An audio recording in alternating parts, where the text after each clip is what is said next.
She called her the fat girl no one wanted, not behind her back, not in a whispered hallway conversation, right there in the middle of the open office floor, in front of 43 people who all suddenly found something very interesting to stare at on their desks. Director Celeste Huang didn't lower her voice. She didn't flinch. She stood in her tailored white blazer with her coffee in one hand and a personnel file in the other. And she looked at Amara Jackson the way people look at furniture. They're deciding whether to throw out. "I don't understand why HR keeps sending me women like this," Celeste said, loud enough for the copy room. "Sloppy, slow, and frankly, why would any serious executive want that representing their office? If you were in that room, what would you have done?" Because Amara did nothing. She stood there holding a stack of quarterly reports against her chest, her face going hot, her throat closing shut. She said nothing. She smiled a little, the way people smile when they're trying to convince everyone, including themselves, that it didn't land.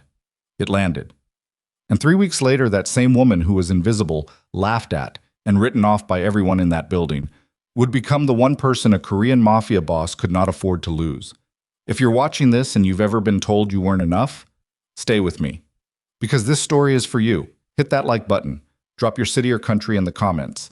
I want to see how far this story has traveled. Subscribe so you don't miss what happens next. And don't go anywhere, because it gets so much worse before it gets better. The morning it all began, Amara Jackson spilled coffee on herself before she even reached her desk. It was the third time that week. A Tuesday in February, the kind of cold that comes off Lake Michigan and moves through your coat like it has a personal grudge. She'd been running 3 minutes late because the 147 bus had stalled at Walker, and she'd tried to carry her travel mug, her tote bag, her laptop case, and a folded umbrella all at once, which anyone who has ever done that knows is a special kind of optimism. The mug went sideways. The coffee, oat milk, 2 sugars, medium roast, soaked the left sleeve of her cream-colored blouse all the way to the elbow.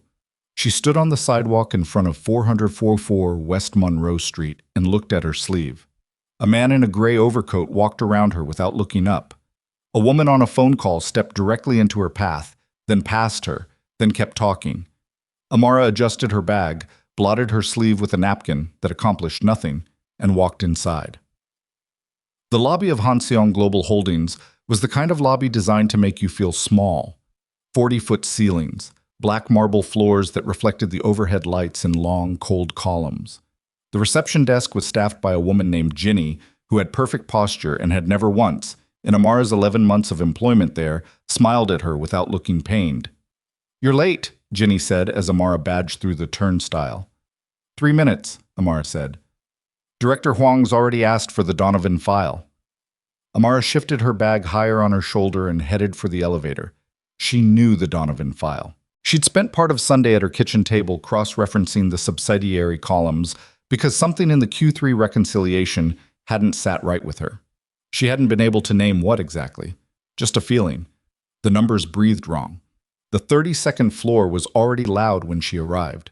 Not the productive kind of loud, the anxious kind, where everyone moves faster than necessary and speaks in short, clipped sentences and nobody makes sustained eye contact. Amara read these kinds of rooms the way other people read weather. Something had happened, or was about to. She found her desk, which was tucked behind a support column near the east side of the floor, the corner nobody wanted because the HVAC vent directly overhead made a sound every 40 minutes, like a large animal clearing its throat. She'd decorated it with a small succulent named Gerald, and a photo of her mother taken at a barbecue in 2019. Gerald was thriving. The photo kept her honest. She had barely sat down when Marcus Chen appeared at the edge of her cubicle. Marcus was a junior analyst, 26, recently relocated from the Seattle office, and the only person on the floor who regularly said good morning to her, and meant it. "You heard?" he said. "Heard what?" "They're saying someone's coming in." He dropped his voice. "Like, from the top. Upper management. The kind of upper management that doesn't show up unless something is very wrong." Amara looked up at him. "Who told you that?" "Una from legal. She was shredding documents at 7 this morning." He leaned on the cubicle wall. "Amara. She was shredding documents at 7 in the morning." Amara thought about the Donovan file, about the number that hadn't sat right. About the way subsidiary column D in the Q3 reconciliation had been off by a figure so small, 4,200, that it would have been invisible unless you were specifically looking for it. She'd almost dismissed it. She almost always almost dismissed the things that turned out to matter. "Get back to your desk," she said. "You look nervous." "I am nervous." "Then definitely get back to your desk." He left. She opened the Donovan file. The $4,200 discrepancy was still there. And now that she was looking at it again, rested, in better light, she saw what she hadn't caught on Sunday. The figure wasn't a rounding error. It was a routing pattern.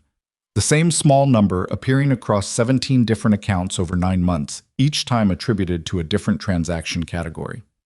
Maintenance fees, software licensing, consulting retainers. It was dressed up differently every time, but if you lined them up, if you looked at the shape of the thing rather than the category label, it was the same withdrawal, moved like a card in a shell game. Amara sat very still. Around her, the floor continued its anxious noise. A phone rang. Someone printed something large. The HVAC vent made its sound. She reached into her desk drawer and took out a yellow legal pad. Old habit. She thought better on paper. She began writing numbers. She didn't notice the silence until it was already complete. It fell across the floor the way silence only falls when something truly frightening has entered a room. Not the quiet of a meeting starting or a phone call being taken. The specific, total, held-breath quiet of a group of people who have all simultaneously decided to make themselves as unnoticeable as possible. Amara looked up.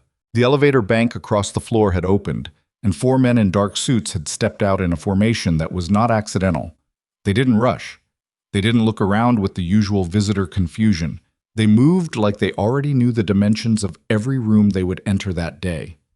Behind them, a 5th man. He wasn't taller than the others by much, but the space around him was different. The 4 men in front were paying attention to the room. This man was paying attention to nothing in particular, and somehow that was more frightening than if he'd been scanning every face.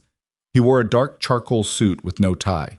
His hair was black, cut close on the sides, and he had the kind of stillness that isn't stillness, so much as the total absence of wasted motion. He looked, Amara thought before she could stop herself, like a man who had never in his life done anything by accident. Kang Do-hyun. She didn't know his name yet. She would soon.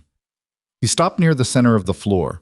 One of his men, the one on his immediate left, with a jaw like a cinder block, said something quietly.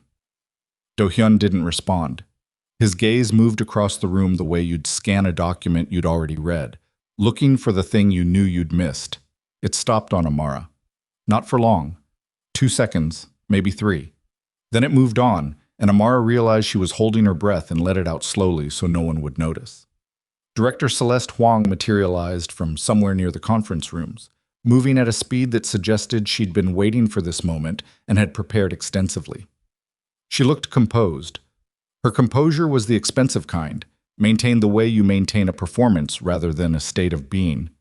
"Mr. Kang," she said, extending her hand, "we weren't expecting you in person." "I don't announce myself," Do-hyun said. His English was clean, precise, barely accented. He didn't take her hand immediately.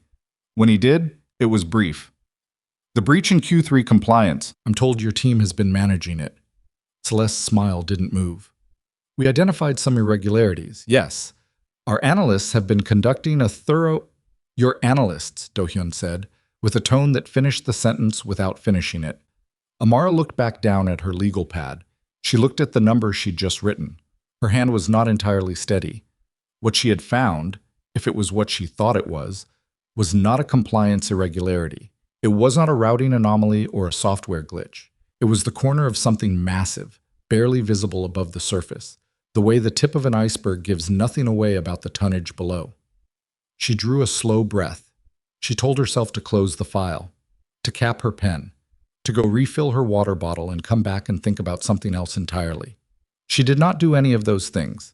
Instead, she turned to her second monitor, opened the archive system with her standard credentials, and pulled up every subsidiary account linked to the Donovan transaction codes going back 22 months. The system was slow. It always was, processing older records. And while it loaded, she looked at her hands. She was shaking, a little. Not from fear. Or not only from fear. She was shaking because she already knew what she was going to find. Oh.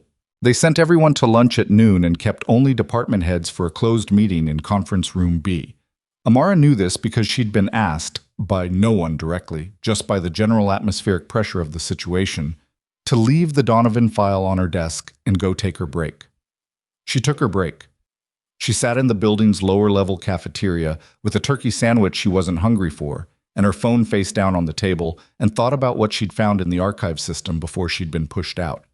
It wasn't just 17 accounts. It was 93.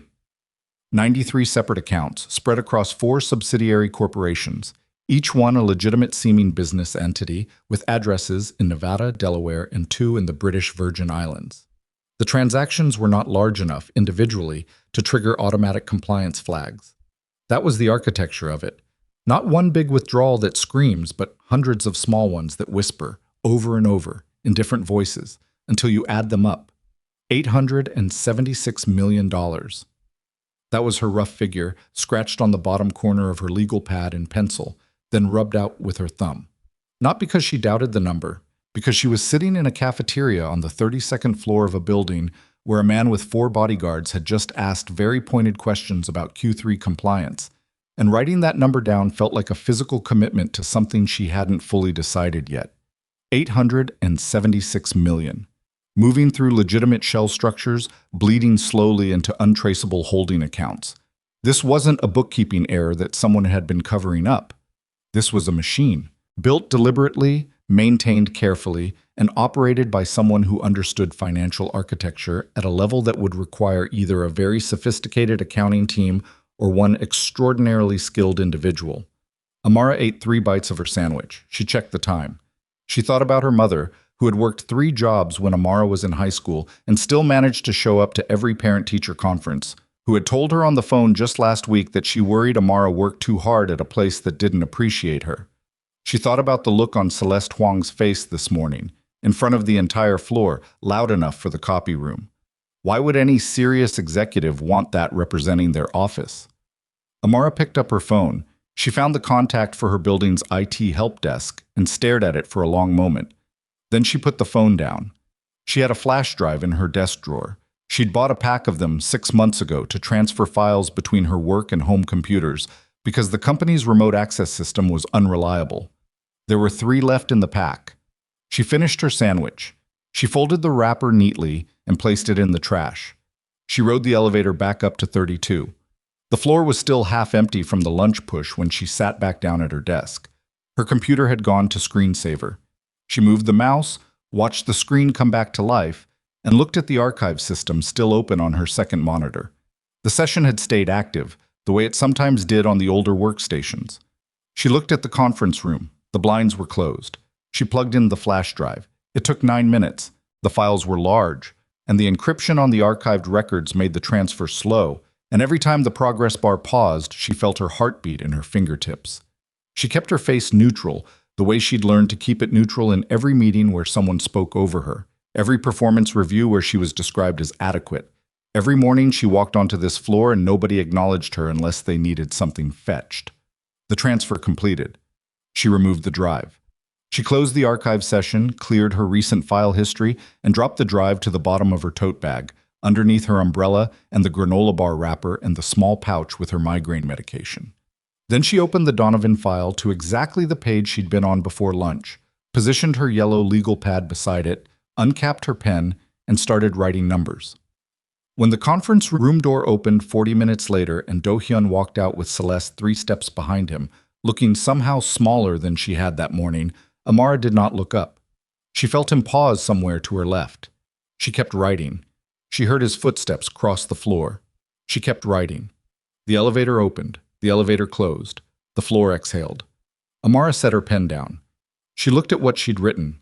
She looked at Gerald, the succulent, who had no opinions about any of this and was doing beautifully. She had 3 minutes before someone would notice what she'd done. Or 3 months. Or never. She didn't know. What she knew was that she had, in the bottom of a tote bag under a granola bar wrapper and a migraine pouch, the most dangerous object in the building. And she had absolutely no idea what to do with it. She picked up her pen. She went back to writing numbers. Because it was the only thing she was certain how to do, and some part of her, The part that had been told she was too slow and too sloppy and too much for 11 months in this building needed to finish what she'd started. Even if finishing it was the worst decision she'd ever made. Even if no one would ever know she'd made it. She worked until the lights on the floor began clicking off automatically at 9 p.m., and she was the last one there. And the city outside the windows had gone to its quiet nighttime arrangement of orange and black, and the HVAC vent made it sound one final time like it was saying something she hadn't quite learned to translate. She packed her bag. She checked that the drive was still there. She put on her coat. She took the elevator down alone, crossed the marble lobby while Ginny from reception was already gone, and stepped out into the February cold, where the wind off the lake hit her like it had been waiting. She walked 2 blocks before she realized she was still holding her breath. She walked 4 blocks before she stopped lying to herself. It wasn't the cold that made her stop, though the wind off the lake was doing its worst, cutting through the gap between her scarf and her collar with the kind of precision that felt personal. It was the weight of the tote bag. Not physical weight. The bag weighed what it always weighed, laptop and files and the remnants of a Tuesday. But the flash drive at the bottom of it, smaller than her thumb, had a gravity all its own, and she could feel it with every step on the wet pavement. She stood at the corner of Monroe and Wells and looked at the traffic signal cycling through its colors for no one in particular. The streets were nearly empty at this hour. A cab rolled through without stopping. Someone's leftover food container skidded along the gutter in the wind. Amara thought about putting the drive in a public mailbox. She thought about dropping it in the trash. She thought about going back into the building, walking back up to 32, and replacing every file she'd copied, restoring the archive session history, pretending that the last 9 hours had been nothing more than an ordinary Tuesday in February. She was good at pretending ordinary. She'd had 11 months of practice. She took the L home instead, sat in the second-to-last car because it was always less crowded, held her bag on her lap with both hands, and stared at the dark window where the tunnel walls moved past in streaks of orange light. The other passengers were the late-night variety. A nursing aide still in scrubs, 2 college-age men arguing in low voices about something on a phone, an older man asleep against the window with his chin on his chest. Nobody looked at her. Nobody ever did. She lived in a 2-bedroom apartment in Bronzeville that she'd shared with a roommate until 8 months ago, when the roommate had gotten engaged and moved to Evanston, and left Amara with the full rent and a very clean bathroom. The apartment was on the 3rd floor of a gray stone building with radiator heat that clanked every night at 2 a.m., like someone was building something in the walls. She'd stopped noticing it after the first winter. She sat at her kitchen table with the flash drive in the center of it and didn't touch it for a long time. She made tea. She sat back down. She looked at the drive. The radiator began its construction. She opened her laptop. She didn't plug in the drive. She just opened a blank spreadsheet and started reconstructing from memory what she'd seen in the archive system, working from the numbers on her legal pad, filling in the gaps with the patterns she'd identified. It took her 2 hours. When she was done, she had a document that was, if anything, more legible than the original. The shape of the thing laid out cleanly, every shell company in its place, every routing sequence annotated. She looked at it for a long time. Then she closed the laptop, put the flash drive in the kitchen junk drawer under a dead battery and a spare key to nothing she could identify, and went to bed. She did not sleep particularly well. Wednesday, she went back. She didn't know why. She could have called in sick. She had 8 days of unused PTO. But sick days required a reason, and she didn't have one that would satisfy the HR system's drop-down menu. Existential dread. Found something I shouldn't have. Uncertain whether I'm in danger or just catastrophizing again. None of those were options. She dressed carefully. Dark slacks, a navy blazer she'd bought on sale that fit her well, comfortable shoes for a floor where she'd be on her feet between the archive room and her desk. She looked at herself in the bathroom mirror for longer than usual. She looked tired and a little scared and about 30 pounds heavier than the fashion magazines she'd stopped reading in her 20s thought a woman of 33 should be. She looked exactly like herself. She went to work. The 32nd floor was different, not dramatically. Nobody had rearranged furniture or posted signs. But the quality of the air was different, the way the air in a house is different when someone in it is very sick or very angry and everyone is working around it without saying so. Conversations were shorter, eyes moved faster. The space around the conference rooms felt guarded. Marcus Chen was already at his desk. He looked up when she came in and immediately looked down again, which was unusual. Marcus was a person who made eye contact. She hung up her coat, settled at her desk, opened the Donovan file to the same page she'd left it on. At 9:43, her phone rang. Internal extension. She didn't recognize the number. "Jackson," she answered. "This is Seo." The voice was male, flat, unhurried. "From the executive security detail, Mr. Kong would like to see your workstation." Amara looked at her desk. At Gerald the Succulent. At the phone in her hand. "I'm sorry?" "Your workstation. He'll be up in 10 minutes. The line went dead. She had 10 minutes. She thought about what was on her desk. The Donovan file, the legal pad, a second legal pad she'd started this morning with fresh reconstructions. She thought about what was in her kitchen junk drawer in Bronzeville, under a dead battery. She put the second legal pad in her desk drawer. She moved the first one under a stack of unrelated vendor contracts. She placed her hands flat on the desk and breathed. He came in at 9:51, which told her the 10 minutes had been a courtesy rather than a precise estimate. The same 4 men. The same formation. The same quality of presence that made the floor rearrange itself around him. He came directly to her corner, past Celeste's office, past the cluster of mid-level analysts who all found urgent reasons to study their screens, past the support column, and the HVAC vent, and the small succulent. He stopped at the edge of her cubicle and looked at her desk with the same unrevealing attention he'd given the entire floor the day before. "You're the one who pulled the Q3 archive records," he said. It was not a question. Amara met his eyes. "I work with the Donovan account," she said. "Pulling archive records is standard when a reconciliation doesn't balance. The session ran for 11 minutes before you cleared it." He'd gotten the IT logs. Of course he'd gotten the IT logs. She kept her face where it was. "The archive system is slow on older records. It usually takes—" "What did you find?" The question landed without buildup, without softening. Around them, the floor maintained its performance of productivity, but the performance had gone quieter, the way background noise fades when something louder demands the ear.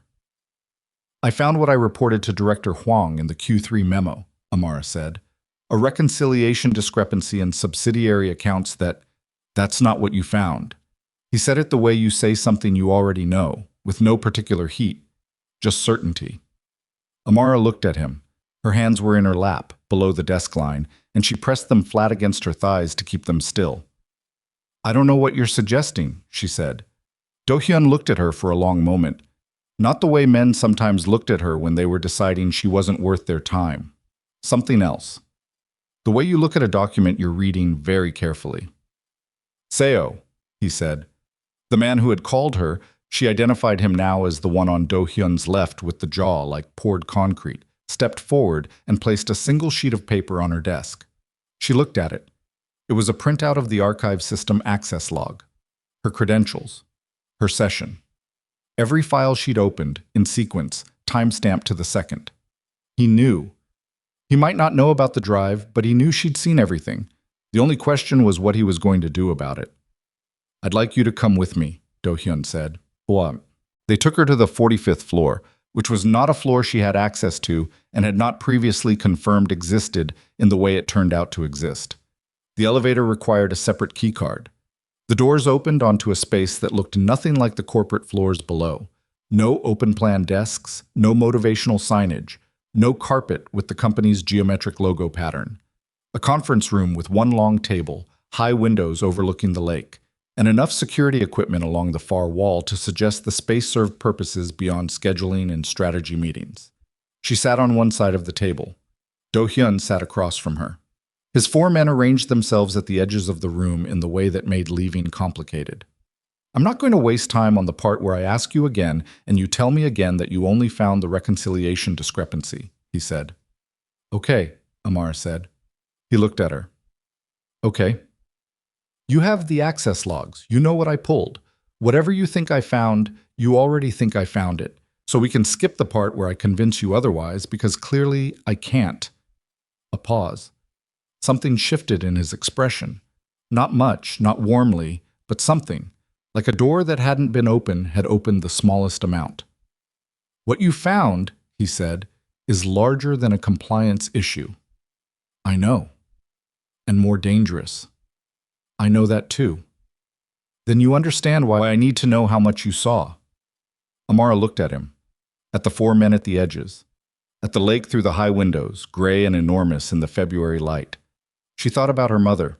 She thought about the nursing aide on the L who had ridden all the way to the end of the line without looking up from her phone and gotten off at Howard like it was just another Wednesday. I saw enough, she said, to know that whoever built that system is either still inside your organization or had help from someone who is. The silence after that was different from the silence before it. Do-hyun leaned back slightly in his chair. He looked at her the way he'd looked at the floor below, scanning for the thing he'd missed. You rebuilt it, he said, from memory. It wasn't a question either. She wondered if he ever asked things he didn't already know. I'm good with patterns, she said. How good? Good enough that the discrepancy I found yesterday took me 4 hours. The full scope took 2. She paused. At my kitchen table. From memory. Without the source files. Another silence. Seo, the man with the concrete jaw, shifted his weight. One of the other men near the wall exchanged a look with his colleague that Amara filed away. Not alarm exactly, but something updated. You took something with you, Do-hyun said. Amara looked at him. You have the access logs, she said. They show file access. They don't show file transfer. That's not a denial. No, she said. It's not. The room was very quiet for a moment. The lake outside was doing nothing dramatic. The HVAC on this floor made no sound at all. Here's what I know, Do-hyun said. His voice was even, the tone of someone reading from a document they find neither pleasing nor alarming. You are a level 4 administrative coordinator. You have been with this company 11 months. Your performance reviews describe you as thorough and underutilized. You have no prior experience in forensic accounting or intelligence analysis. He paused. And in approximately 3 hours of independent work, you mapped a $900 million shell architecture that my organization's compliance team has been trying to locate for 7 months. Amara said nothing.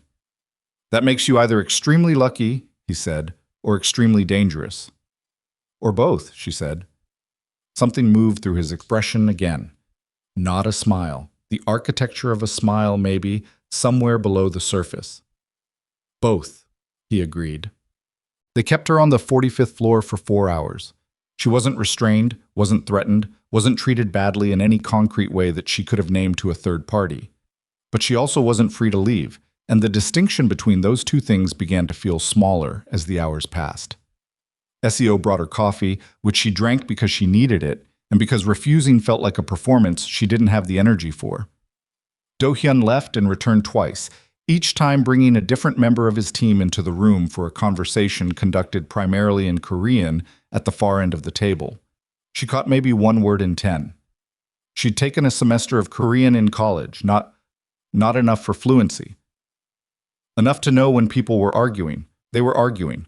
A woman came in at one point, late 30s, severe posture, laptop under one arm, a lanyard with a badge Amara didn't recognize. She sat up at the far end of the table, opened the laptop, and began typing with the focused efficiency of someone who had been briefed. She did not introduce herself. She did not look at Amara. Amara decided to call her Lanyard in her head because she needed to call her something. Lanyard typed for 40 minutes, then turned the laptop around and showed it to Do-hyun. He looked at the screen. He looked at Amara. He looked at the screen again. Then he walked the length of the table and set the laptop in front of Amara. On the screen was a financial document, different from the Donovan files, different architecture, different subsidiary naming conventions, different geographic spread, but the same signature, the same breathing pattern in the numbers, the same shell within shell within shell structure she'd identified in the Q3 archive. Is this the same hand? He asked. Amara looked at the document. She looked at it the way she looked at everything, not at the surface, but at the shape underneath.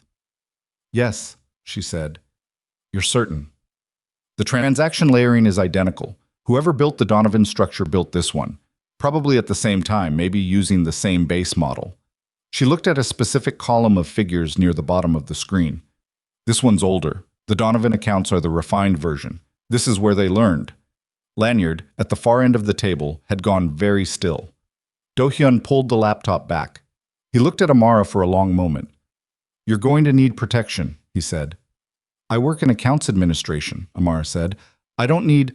The people who built that structure will know within 24 hours that it's been identified. They will work backward from the access logs the same way I did. They will find you. He said it without drama, without inflection, the way you tell someone it's going to rain. I'm offering protection. I'm not asking. The distinction between offering and not asking felt again smaller than its grammar suggested. What does that mean? She said.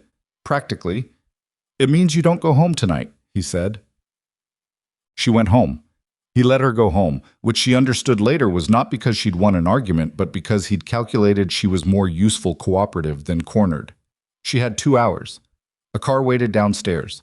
She packed the way she always packed when she was frightened, too carefully, folding things she should have shoved, spending 4 minutes on the question of which shoes, adding and removing Gerald the succulent from the tote bag twice before finally leaving it on the kitchen windowsill, with instructions in her head that she'd be back before it needed water.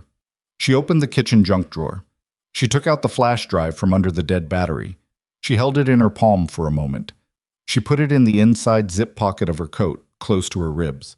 She was at the back door of the building, with the car visible at the curb and the February wind working on any exposed skin, when her phone rang.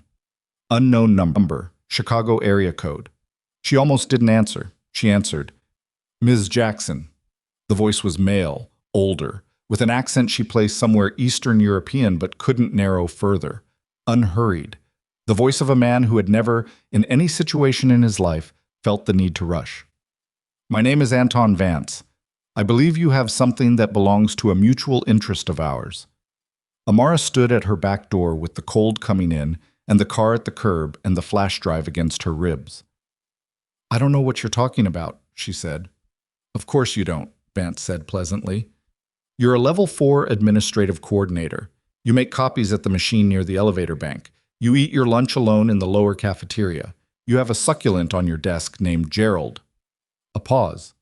Small, controlled, deliberate. I know quite a lot about your ordinary days, Ms. Jackson. I would like those days to continue to be ordinary. The wind pushed the door against her shoulder. What do you want? She said.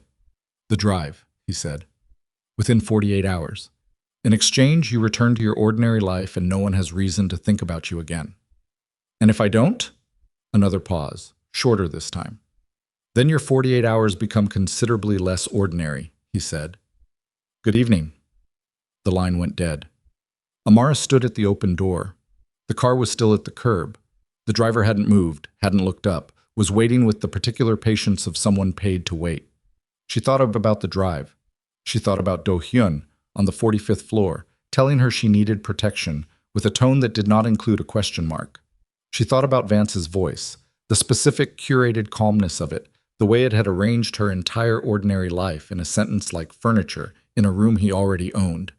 She thought about Celeste Huang, in front of 43 people. Why would any serious executive want that representing their office? She pushed through the door and walked to the car. The driver, a young Korean man with a scar along his left jaw that she hadn't noticed when she'd first come down, opened the door without being asked. She got in. She did not tell him about the phone call, not yet. She sat in the back seat with her bag in her lap and the city moving past the windows and the flash drive pressed against the left side of her chest, and she understood, with the slow, settling clarity of something she'd known for a while and was only now willing to name, that she had passed the point where any version of ordinary was still available to her. Whatever Anton Vance thought she would do, hand over the drive, go home, go back to filing reconciliations, and eating lunch alone and being the woman nobody looked at, that was a version of events built on a person he thought she was. She wasn't sure yet who she was instead, but she was beginning to suspect it was someone who finished what she started. Even when finishing, it was the most terrifying thing she'd ever done. Even when there was no version of the next 48 hours that didn't require her to be something other than invisible.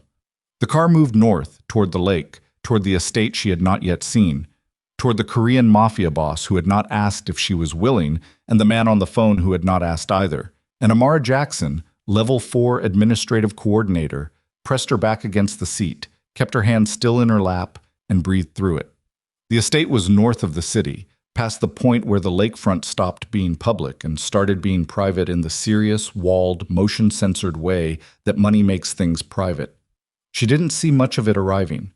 The car windows were tinted and it was past 10 p.m., and the driveway was long, lined with bare trees that in summer would have made an arch, but in February made something that looked more like a corridor. The house itself was large without being theatrical about it. Stone exterior, low lit, the kind of structure that didn't announce itself because it didn't need to.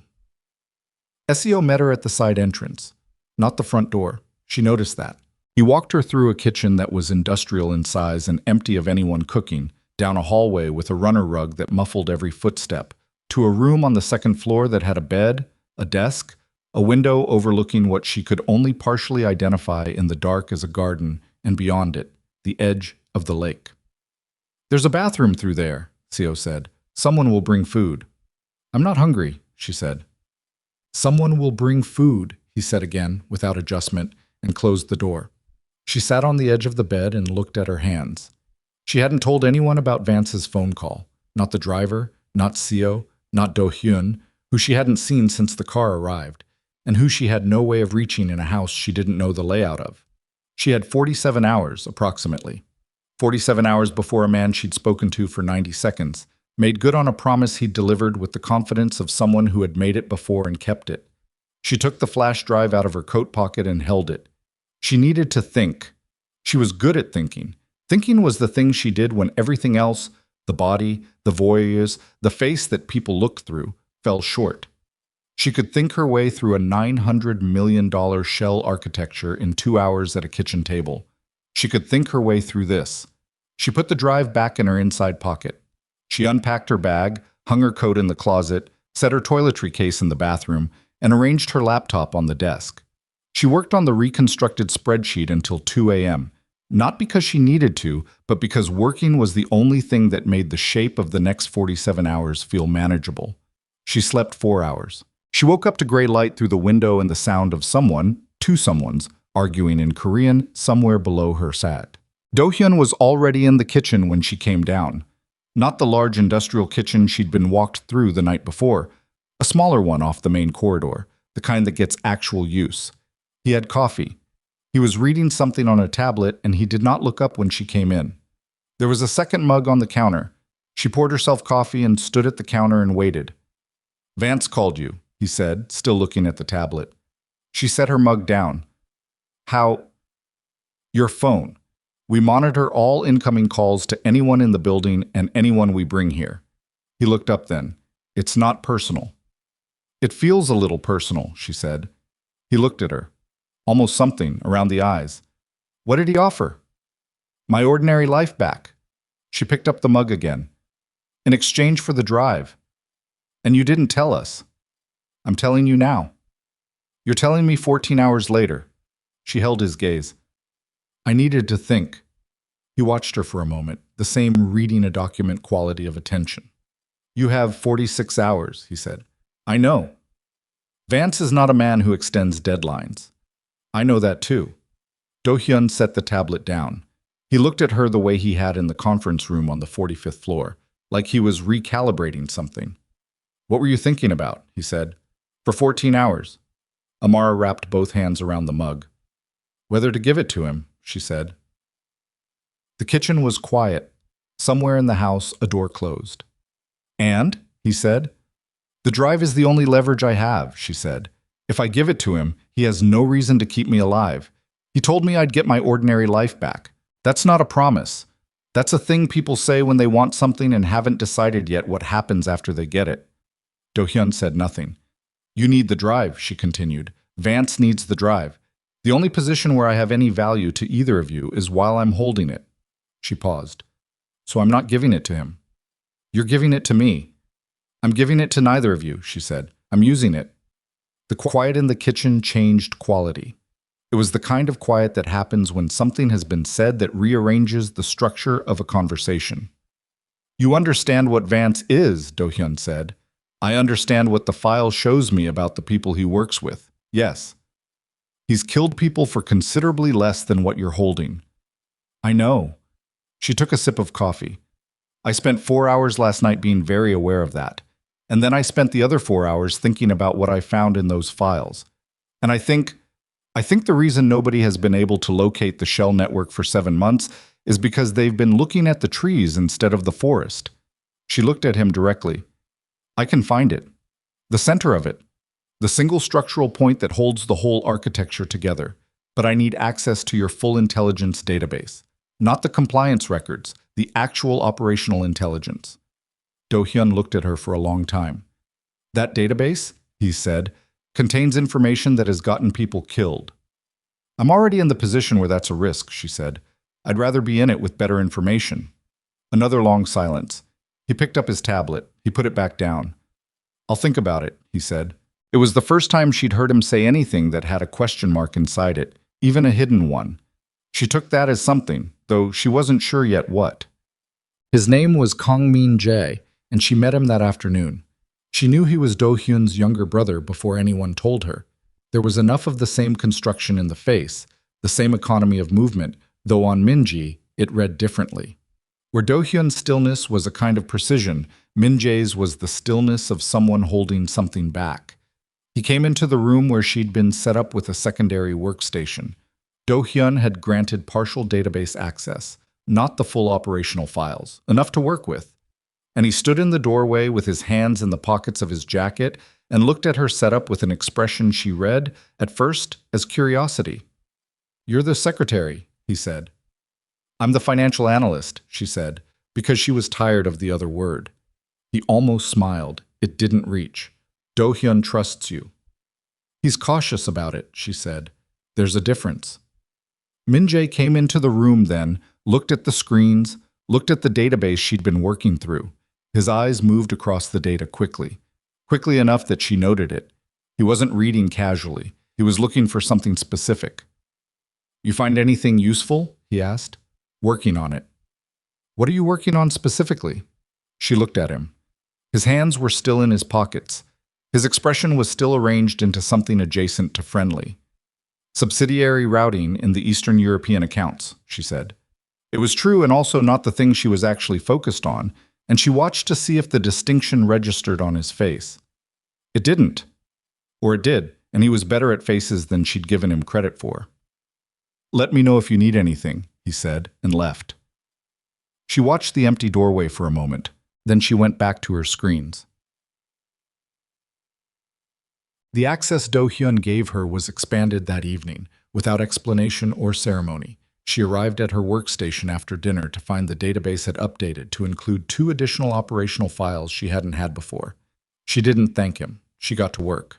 The pattern she'd been tracking wasn't in the Eastern European subsidiaries, though there was material there worth flagging separately.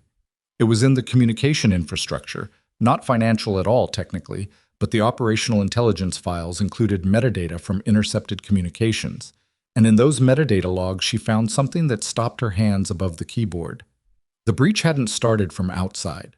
She'd known, from the original Q3 files, that someone inside the organization was feeding Belandi information. Do-hyun knew it too. It was the central fact driving the investigation, the reason the compliance team had been chasing ghosts for 7 months, the reason a man with 4 bodyguards had shown up personally to look at a Level 4 coordinator's workstation. What she hadn't known, what no one apparently had known, was that the breach wasn't random. It wasn't opportunistic. It had started 19 months ago with a single highly specific data transfer, the complete operational security protocols for the estate, the layouts, the shift schedules, the communication frequencies. Every piece of information you'd need to understand from the inside how the organization defended itself. 19 months ago. She pulled up the metadata on the transfer. Timestamp. Originating device ID, internal network credentials. She looked at the credentials for a long time. She cross-referenced them against the staff directory in the HR files. A different section of the database, one she had to navigate laterally to reach. She found the match. She read the name. She read it again.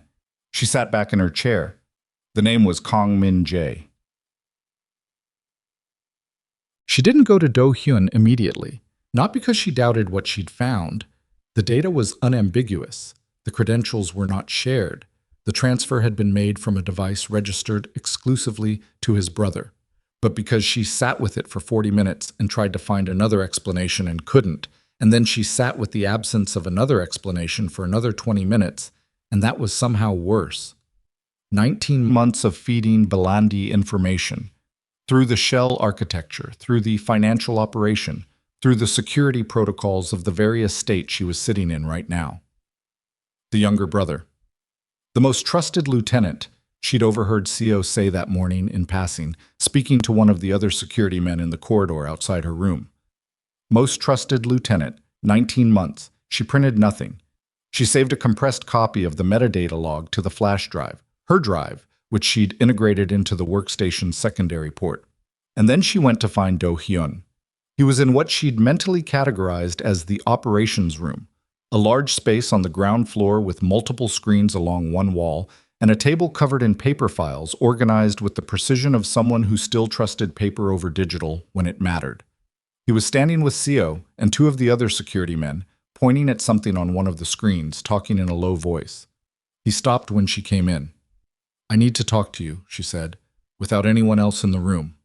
He looked at her, at CO, back at her. Something in her face, she didn't know what exactly, she wasn't trying to put anything there, made him nod once. The men filed out, SEO last, with a look at Amara that she kept her face blank against. When the door closed, she told him, directly, without build-up, the way you read data, what she'd found, where she'd found it, what credentials had been used, what the transfer contained, and the timestamp 19 months ago. She told him all of it in about 4 minutes. She watched his face while she did. His face did very little, but his hands, flat on the edge of the operations table, went very still in a way that was different from his usual stillness. The knuckles changed color slightly. When she finished, the room was quiet. "You're certain," he said. "The device ID is unshared. The credentials are unshared. I checked them against 3 separate registry logs." She paused. "I'm certain." Another silence. Longer. "Where's this data now?" he said. "On my drive. The metadata log, compressed. Nobody else has accessed it." He looked at the wall of screens. He looked at the paper files on the table. He looked at a point somewhere between the two. "Min-jae is in the building," he said. Quiet, level, like he was reading weather. "I know," she said.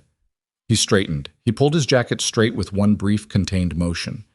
"I need you to stay in your room," he said. "What are you going to do?" "I need you to stay in your room," he said again, and this time it wasn't a request with the grammar of something else. It was just a request. A man asking for something because he needed it.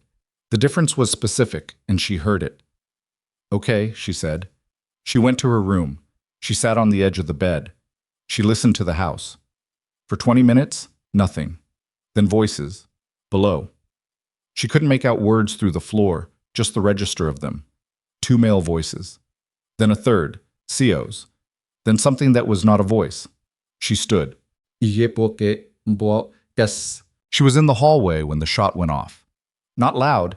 The house had thick walls, and she was on the 2nd floor, and the sound had to travel. But she'd grown up in a city, and she knew the difference between a door slamming and something else. And this was something else. And she was moving toward the stairs before she'd consciously made the decision to move. CO met her on the landing. His hand was out, palm flat. "Stop." And his face told her things she had not been prepared for. He was breathing fast. There was something on his sleeve she made herself not look at closely. "Get back in your room," he said. "Is he?" "Room. Now." "Is Do-hyun?" "He's standing," CO said, and something in his voice shifted for just that fraction. Not reassurance, exactly. Just the particular rawness of someone reporting a fact that required a lot from them to deliver. "He's standing. Go." She went back to her room. She sat on the floor this time, her back against the bed, because the floor felt more honest. She did not know what had happened in the room below her. She knew someone had fired a gun. She knew Do-hyun was standing. She knew Min-jae had been in the building. The spaces between those facts were not comfortable spaces to sit in, and she sat in them anyway, because she'd made the call that had brought everything to this point, and she wasn't going to stop being in it just because it had become very loud. An hour passed. Maybe more. The house shifted and resettled, the way houses do after something has moved through them. The door opened. Do-hyun came in. She looked at him carefully. She looked at his face, his hands, his jacket. He looked like a man who had been through something that had not finished going through him yet. His face was controlled, but the control was recent, the way a thing is recently locked, and you can see from the outside that the lock is new. He sat in the desk chair. She stayed on the floor. Neither of them commented on either of these things. Is he alive? She asked. Yes. Is he contained? Do-hyun said. He's contained. She nodded. The room was quiet. Out the window, the lake was doing whatever the lake did at whatever hour this was. She'd lost track of the time. He said, Do-hyun began, and stopped. He looked at his hands. He started again. He said he spent 19 months watching me trust the wrong people, that everything he gave Belandi was to prove I'd built something rotten. A pause. That he wasn't betraying the family. He was ending the part of it that didn't deserve to survive. Amara said nothing. She looked at the floor beside her right knee, where the rug had a worn patch from the door's movement. He believed that, Do-hyun said. I could hear it. Another pause, harder than the last. That's the part I'm having difficulty with. She looked up at him. He wasn't looking at her. He was looking at nothing in particular, the way you look when you're trying to find the edge of something that doesn't have one. The worst betrayals, she said slowly, are always the ones where the other person had a reason that made sense to them. He looked at her. Something moved behind his eyes. Not gratitude, something more complicated than that. Recognition, maybe. The specific recognition of someone who has just heard a true thing they didn't want to hear. He destroyed the intelligence database, Do-hyun said, before Seo got to him. 3 years of compiled evidence against Belandi. The operational files. The communication intercepts. He looked at his hands again. All of it. The weight of that settled in the room. Amara thought about the screens in the operations room, the paper files on the table. She thought about the flash drive in her coat pocket, where she'd put it when she'd come upstairs. Old habit by now. Keep it close. She thought about what she'd backed up to the drive before coming to find Do-hyun, the metadata log. And before that, the subsidiary routing in the Eastern European accounts. And before that, the communication infrastructure analysis, the intercepts, the structural data she'd been pulling apart and reconstructing for 2 days. She thought about what she'd printed, what she hadn't, what had existed in her head, and what she'd confirmed against the database. Not all of it, she said. Do-hyun looked at her. She reached into her coat pocket and placed the flash drive on the floor between them. I back things up, she said. It's a habit. Bad systems, unreliable networks. You always keep a copy. She paused. I've had the drive integrated into the workstation's secondary port since last night. Everything I accessed, everything I flagged. It's there. Not everything that was in the database, but more than nothing. And the structural analysis, she touched her temple once, briefly. That's up here. All of it. I can rebuild whatever I had access to. It'll take time, but I can do it. He looked at the drive on the floor. He looked at her. For the first time since she'd met him, she could not read his face. Not because it was blank. It wasn't blank. There was too much in it. She couldn't read it because there were too many things in it at the same time, and she hadn't learned yet how they arranged themselves. He reached out and picked up the drive. He turned it over in his hand once. You backed up the operational intelligence, he said. I backed up what I'd accessed, yes. Without authorization. You gave me partial access, she said. You didn't specify storage parameters. He looked at her for a long moment. That is technically true, he said. I know. Another silence. Outside, somewhere on the grounds, she heard voices. The security detail, probably, doing whatever the security detail did after a night like this one. Accounting for things. Making sure the perimeter held. Then a phone on Do-hyun's person buzzed. He looked at the screen. Something in his face changed again, sharpened. Not fear, but the thing that lives next to fear in people who have stopped allowing themselves the other thing. Belandi's moving, he said. He was already standing. He knows the command center took damage. He's launching. He moved to the door, stopped with his hand on the frame. Can you work? He said, without the database? From what you have on the drive and what you remember. She was already getting up off the floor. That's what I've been doing since Tuesday, she said. He looked at her for one more second, that same unreadable arrangement. And then he was gone, his footsteps fast on the stairs, his voice calling Seo's name from the hallway below with the particular clipped sharpness of a man who has shifted completely from one mode into another. Amara picked up her laptop from the desk. She picked up the flash drive he'd placed back on the desk when he left. She hadn't seen him do it, but it was there.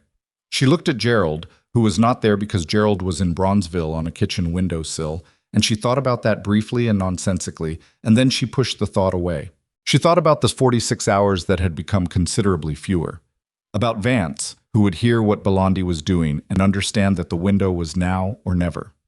About Minjae, contained somewhere in this house, who had just destroyed 3 years of intelligence because he believed he was ending something rotten.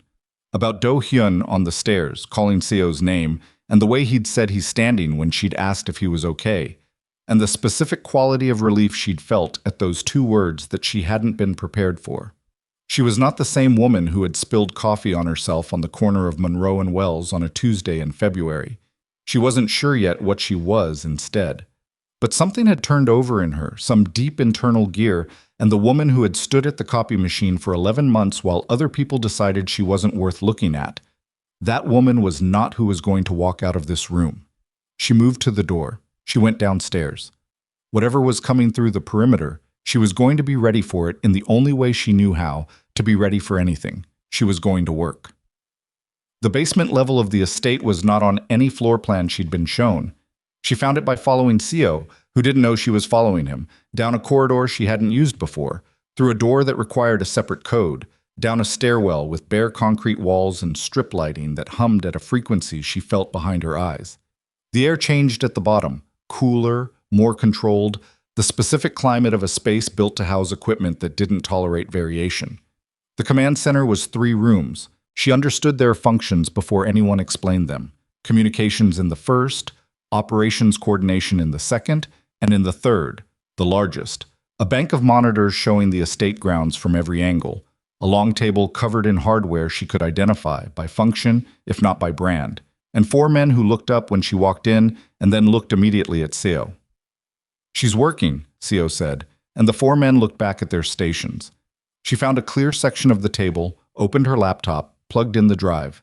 Around her, the room was doing the controlled chaos of people who had trained for exactly this scenario. Voices clipped, movements efficient, nobody wasting breath on anything that wasn't load-bearing. On the monitors, the estate ground showed in green-cast night vision. Nothing on the perimeter yet. But the posture of every person in the room said, soon. Do-hyun was in the communications room. She could hear his voice through the connecting door. Not the words, just the rhythm of it. The flat, decisive cadence of a man issuing orders he had already thought through completely. She did not interrupt him. She opened the drive and went to work. What she had was not what had been in the database. What she had was a partial cross-section, the files she'd accessed in 2 days of work, the metadata logs, the communication intercepts she'd annotated, and the Eastern European subsidiary analysis she'd been building from scratch. It was not complete. But Amara had learned, in 11 months of working with inadequate information, in a building full of people who didn't share it, how to construct a complete picture from partial data. She started with what she knew. The shell network Belandi used was not a single architecture. It was 3, layered and interconnected, each one a legitimate-seeming corporate structure that served as conduit and cover for the one beneath it. She'd mapped the top layer completely, the second layer partially, the third, the actual operational core, where the money lived before it became untraceable, she'd only glimpsed through the intercepts. But she had the intercepts. She pulled up the communication metadata and began reading laterally, not looking at what the messages said, but at the pattern of when they were sent, from which nodes, in response to what triggering events. Communications networks, like financial ones, had a rhythm, and rhythm, repeated enough times, became a map. She'd been working for 20 minutes when Do-hyun came into the room. He looked at her screen. He looked at her. "What are you building?" he said.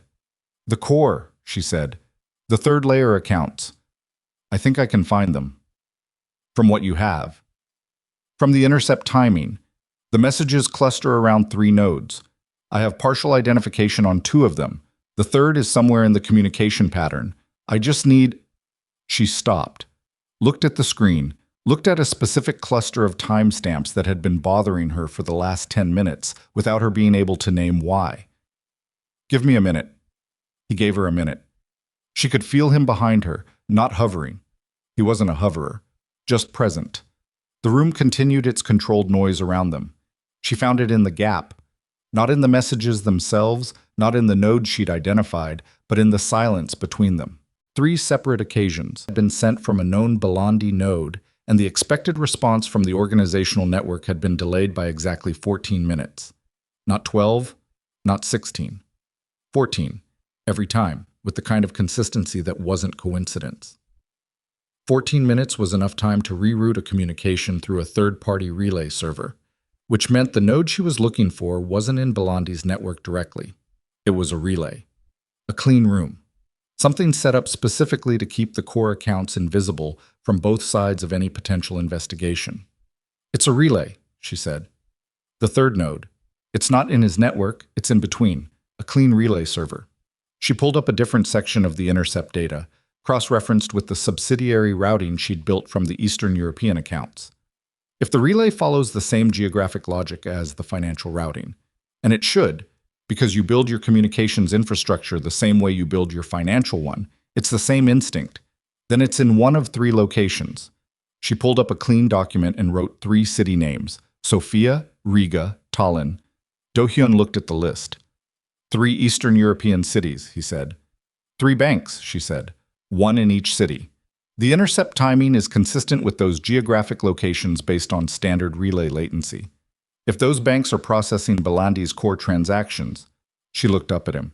Freezing them doesn't just stop the money, it cuts the communications relay. His whole operational network goes dark. Do-hyun looked at the screens on the wall. One of them had updated. Something on the south perimeter. A monitor shift. A body of men who had materialized in the night vision with the organized movement of people who had done this before. "They're here," someone at the far end of the table said. Flat. Informational. Do-hyun looked at the monitor for 3 seconds. Then he looked back at Amara. "How long do you need?" he said. "To confirm which bank in each city? 2 hours." "You have less than that." "Then I have less than that," she said. "I'll work with what I have." He looked at her one more time. The same unreadable arrangement, the same too many things at once quality she'd stopped trying to decode. And then he turned to Seo, and the language switched to Korean, and the room elevated in urgency by a register she felt in her sternum. She turned back to her screen. The first breach hit the east perimeter at 12 minutes after she'd started the confirmation process. She knew it not because she was watching the monitors.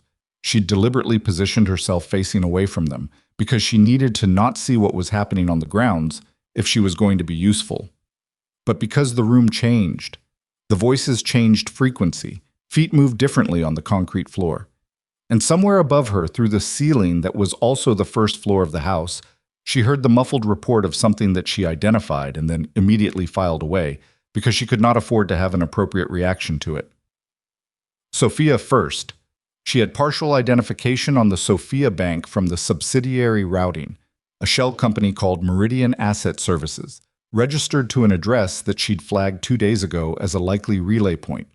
She pulled up the intercept timing against the Meridian records and ran the comparison manually, because she didn't have the database's processing capability anymore, and her laptop was doing the work slower than she needed. 40 seconds. The correlation was 94.3%. Not absolute, but absolute wasn't available. She marked Sofia confirmed and moved to Riga. Above her, the house was louder now.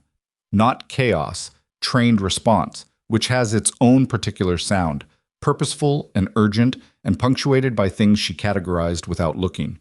She kept her eyes on the screen. Riga was harder. The subsidiary records were thinner there. She'd only partially accessed the relevant files before Minji had destroyed the database. And the intercept timing gave her a narrower window to work with. She had 2 candidate institutions, a private clearing bank called Northmark Finance and a smaller entity registered under what appeared to be a law firm's holding company. She split her screen and ran both comparisons simultaneously. The door to the communications room banged open. One of Do-hyun's men, she'd learned to identify them by build and movement, not by name, came through at a controlled run, said something to Seo, and went back out. Seo moved to the monitor bank. She heard him say a number, then a direction, then a number again. She kept working. The law firm holding company came back first, 91% correlation. Northmark Finance came back 7 seconds later, 87%. She marked the law firm entity for Riga and moved to Tallinn. Tallinn she almost had. She'd been closest to identifying it in her pre-drive work. The Eastern European subsidiary analysis had flagged a bank called Harjuma Credit Union as a probable transit institution, and the communication timing matched a relay latency of approximately 340 milliseconds, which was consistent with Tallinn's geographic position relative to the known Belandi communication hubs in Western Europe. She ran the confirmation. 70 seconds, 96%. She had all three. She looked at what she had. 3 banks, 3 cities, a compiled package of forensic correlation data that was not perfect. Nothing about it was perfect. It had been built from partial files and memory reconstruction, and the specific stubbornness of someone who didn't know when to stop. But it was enough. It was enough to justify an emergency financial crime report to the international regulatory bodies that had jurisdiction over cross-border bank freezes. FATF. FinCEN. The EU's AMLA. She'd looked up the submission protocols 3 weeks ago in a completely different context. A continuing education module she'd taken voluntarily at her own kitchen table, because she was the kind of person who took financial crime continuing education modules voluntarily on Saturday mornings and had never been sure whether that said something good about her or something terrible. Right now it said something useful. She began compiling the submission package. Do-hyun came back at the 30-minute mark, and he was different than he'd been before. Not wounded, she checked, automatically, without trying to make it obvious. Nothing bleeding, nothing held. But the jacket was gone, and the left side of his collar was darkened with something she looked at once and then didn't look at again. And there was a quality to his movement, controlled, but the control was working harder than it had been. South Wing is compromised, he said. Not to her specifically, to the room. We're holding the perimeter at the garden wall. They've got technical support. They're hitting the communications relay. I've already got the submission package halfway built, she said, without turning around. Another 20 minutes. We may not have 20 minutes. Then tell me what I need to do differently, she said, and I will do it differently. A pause. She could feel him looking at the back of her head. Keep going, he said. He moved to Seo. The conversation was rapid, low, Korean. She caught the word for north. She caught a number, 12, she thought. She kept working. The submission package required 3 components: the forensic correlation data identifying the 3 banks, a chain of custody documentation for the evidence source, and a narrative summary of the financial crime methodology that any regulatory reviewer could follow without specialized knowledge. The first component she had. The second was complicated by the fact that the primary source was a database that no longer existed, and the chain of custody for her own backup copies was going to require a level of explanation that might slow down any emergency review process. She thought about this for exactly 90 seconds. Then she made a decision that she would not feel good about and also would not apologize for. She wrote the chain of custody documentation to reflect the data she had and the methods she'd used to obtain it, and she noted in precise language that the originating database had been deliberately destroyed by a known insider and that the backup evidence had been compiled by an independent financial analyst with 11 months of institutional access. She did not name the organization. She did not name Do-hyun. She named herself. Amara Jackson. She typed her own name into a regulatory submission as the primary source analyst. She sat with that for 3 seconds. Then she moved on to the narrative summary. The house above her shook once, not explosively, but structurally, a tremor that came up through the concrete floor into her chair and her hands in her teeth. Someone at the monitor bank swore. The strip lighting flickered and held. She kept typing. Generators on, someone said. Then, East Perimeter. And the rest was too fast and too low and too much Korean. Seo appeared at her shoulder. She felt him before she saw him. Can you move this to the communications room? He said. I need the hard connection, she said. My laptop's encrypted submission port requires a wired relay. The wireless is too slow for a package this size. We're pulling the hard connections to buy time on the relay. Give me the communications room's wired port instead, she said. I'll move. He looked at her. Then he said something she didn't catch, and someone came and picked up her laptop. She clutched the drive, disconnected it first, held it in her fist, and they moved her to the communications room in 90 seconds, with a speed and efficiency that told her this was a room that had been designed to be operational under worse circumstances than these. She plugged back in, reconnected the drive, found her document, kept working. The narrative summary took 12 minutes. She wrote it in the clipped, precise language of regulatory documentation, which she knew because she'd spent 11 months preparing compliance reports for people who never read them. And the irony of that was not lost on her, though she filed it away for a time when she could afford the feeling. She finished the package at the 54-minute mark. She looked at it. She looked at the submission portal interface she'd pulled up, FATF's Emergency Financial Crime Reporting System, which was, to her continued amazement, publicly accessible and functional and accepting submissions at 2:17 in the morning on a Thursday in February. She looked at the drive in her fist. There was one more thing, the original evidence, the files she'd copied from the Hanseong archive system on that Tuesday night, the source data that had started all of this. She'd referenced it in the chain of custody documentation, but she hadn't attached it to the package. The submission system accepted encrypted file attachments. The files on the drive were encrypted in the original Hanseong system encryption, which she didn't have the key to decode, but which any forensic regulatory team with a court order could have decrypted in an afternoon. She attached the drive's original files to the submission package. She moved her finger over the submit button. The door opened.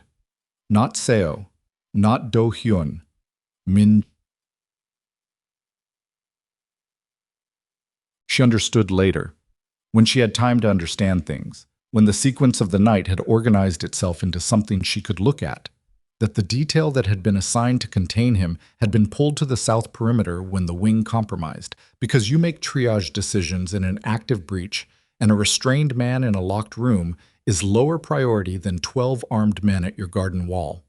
What she understood in the moment was that he was in the room, that his hands were not restrained, and that he was looking at her laptop screen with an expression that was not difficult to interpret. "Close it," he said. She did not close it. "Amara."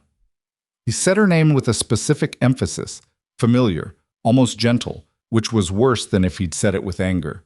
"You don't know what you're submitting that to. You don't know what happens after." "I know what happens if I don't," she said. He took 2 steps into the room. He wasn't armed. She checked, because she checked everything now, automatically, the way you check exits when you've learned that rooms aren't always safe. His hands were empty. "He'll dismantle it," Min-jae said. "Whatever you help him build, he'll dismantle it, and in 5 years this entire operation is back, cleaner, and I spent 19 months trying to—" "You gave Balandi the security protocols for this estate," she said. "That's not dismantling anything. That's burning it down with everyone inside." His jaw tightened. "Balandi's the pressure. The pressure was supposed to—" "People are dying upstairs right now," she said.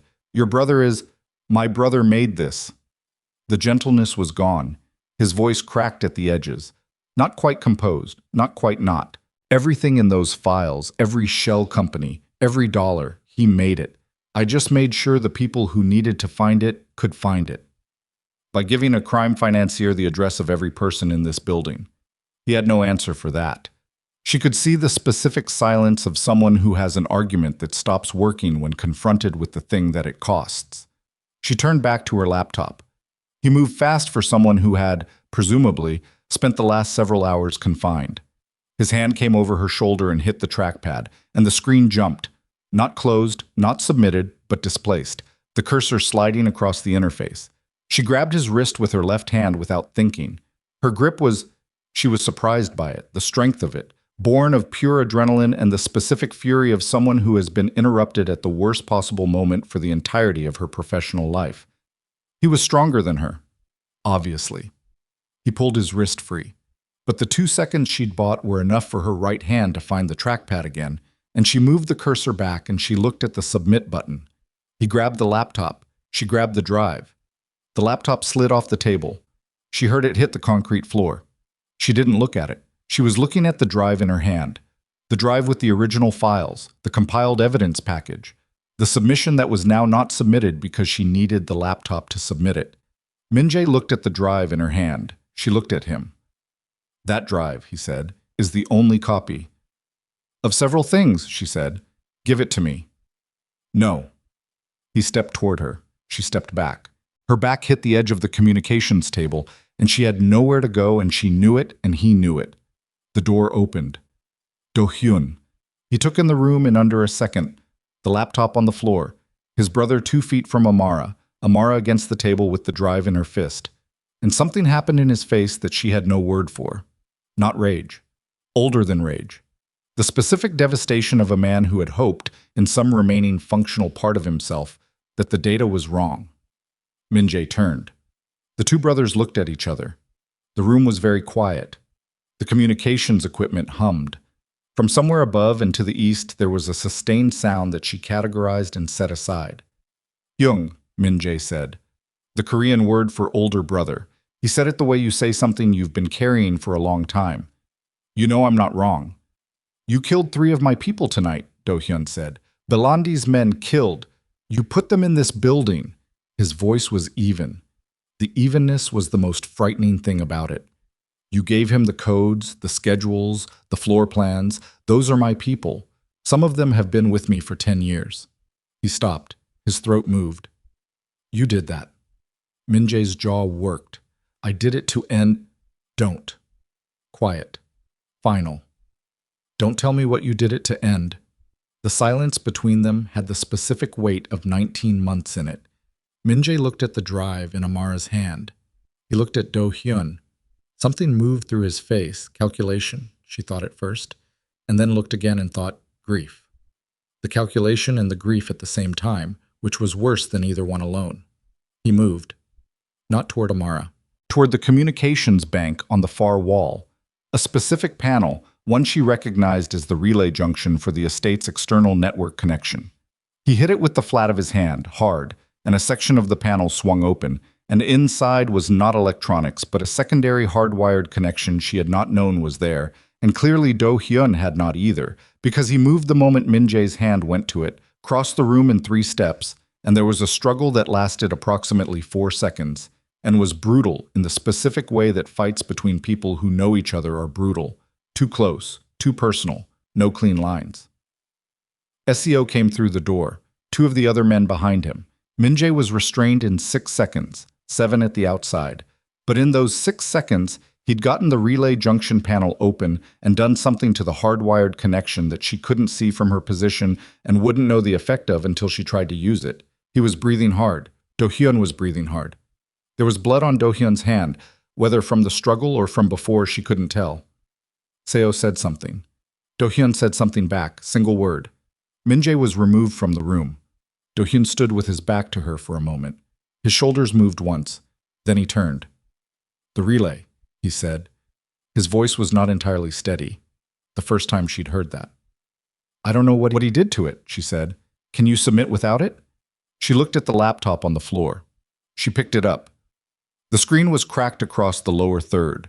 Still lit, still functional, the crack spreading through the corner like a river delta. She pulled it to the table. She checked the submission interface. Still open, the package still assembled, the attachment still there. The wired connection is out, she said, checking. I need the wireless, and the wireless encryption on this submission. She stopped. Looked at the cracked screen. Looked at what was still on it. The submission's already in the queue, she said. I didn't hit submit, but I moved it to the send queue before. It's been sitting in the encrypted queue since before he came in. She looked at Do-hyun. He looked at her.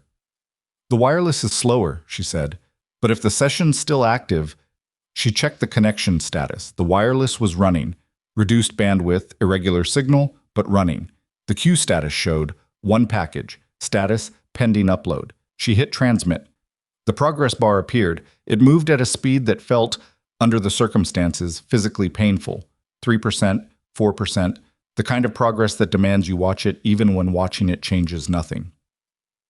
Do-hyun's phone went off. He answered it, listened for 5 seconds, said 2 words in Korean, hung up. They're at the garden wall, he said. We have maybe 8 minutes before the outer defense line gives. 6%, 7. Go, oh, she said. I'll stay with this. You're not staying alone in this room. Seo is on the perimeter. He sat down on the edge of the table across from her. He looked at the progress bar. 8%. I'm staying. She looked at him. He was watching the screen with the same quality of attention he gave everything. Complete, unhurried, costing him whatever it cost. "Your hand," she said. He looked at it. There was a cut along the outer edge of his right palm, clean, bleeding more than it probably warranted. "I'm fine," he said. "I have a travel first aid kit in my bag," she said. "I'm fine." She reached into her tote, found the small kit she'd carried since a particularly bad paper cut incident 2 years ago that had bled embarrassingly through a client meeting, and put it on the table between them. He looked at it. He looked at her. 11%. He picked up the kit. She watched the progress bar, and he dealt with his hand in her peripheral vision, and outside and above them the estate was doing what it was doing, and the strip lighting hummed, and the cracked screen threw a fractured light across the table between them. "The bank in Sofia," she said. "The chain of custody documentation. I name myself as the primary analyst. My full name, my employee credentials. Once this submits, there's no—" "I know," he said. "My ordinary life," she said. Whatever version of it was still available. "I know," he said again, with a specificity that told her he did know, and that it wasn't nothing to him, and that he didn't have anything useful to offer about it. 22%. He finished with his hand. He put the kit back on the table between them. He did not move it toward her. He did not move it away. "The people Belandi has at the perimeter," she said. "Professionals." "Yes." "How many?"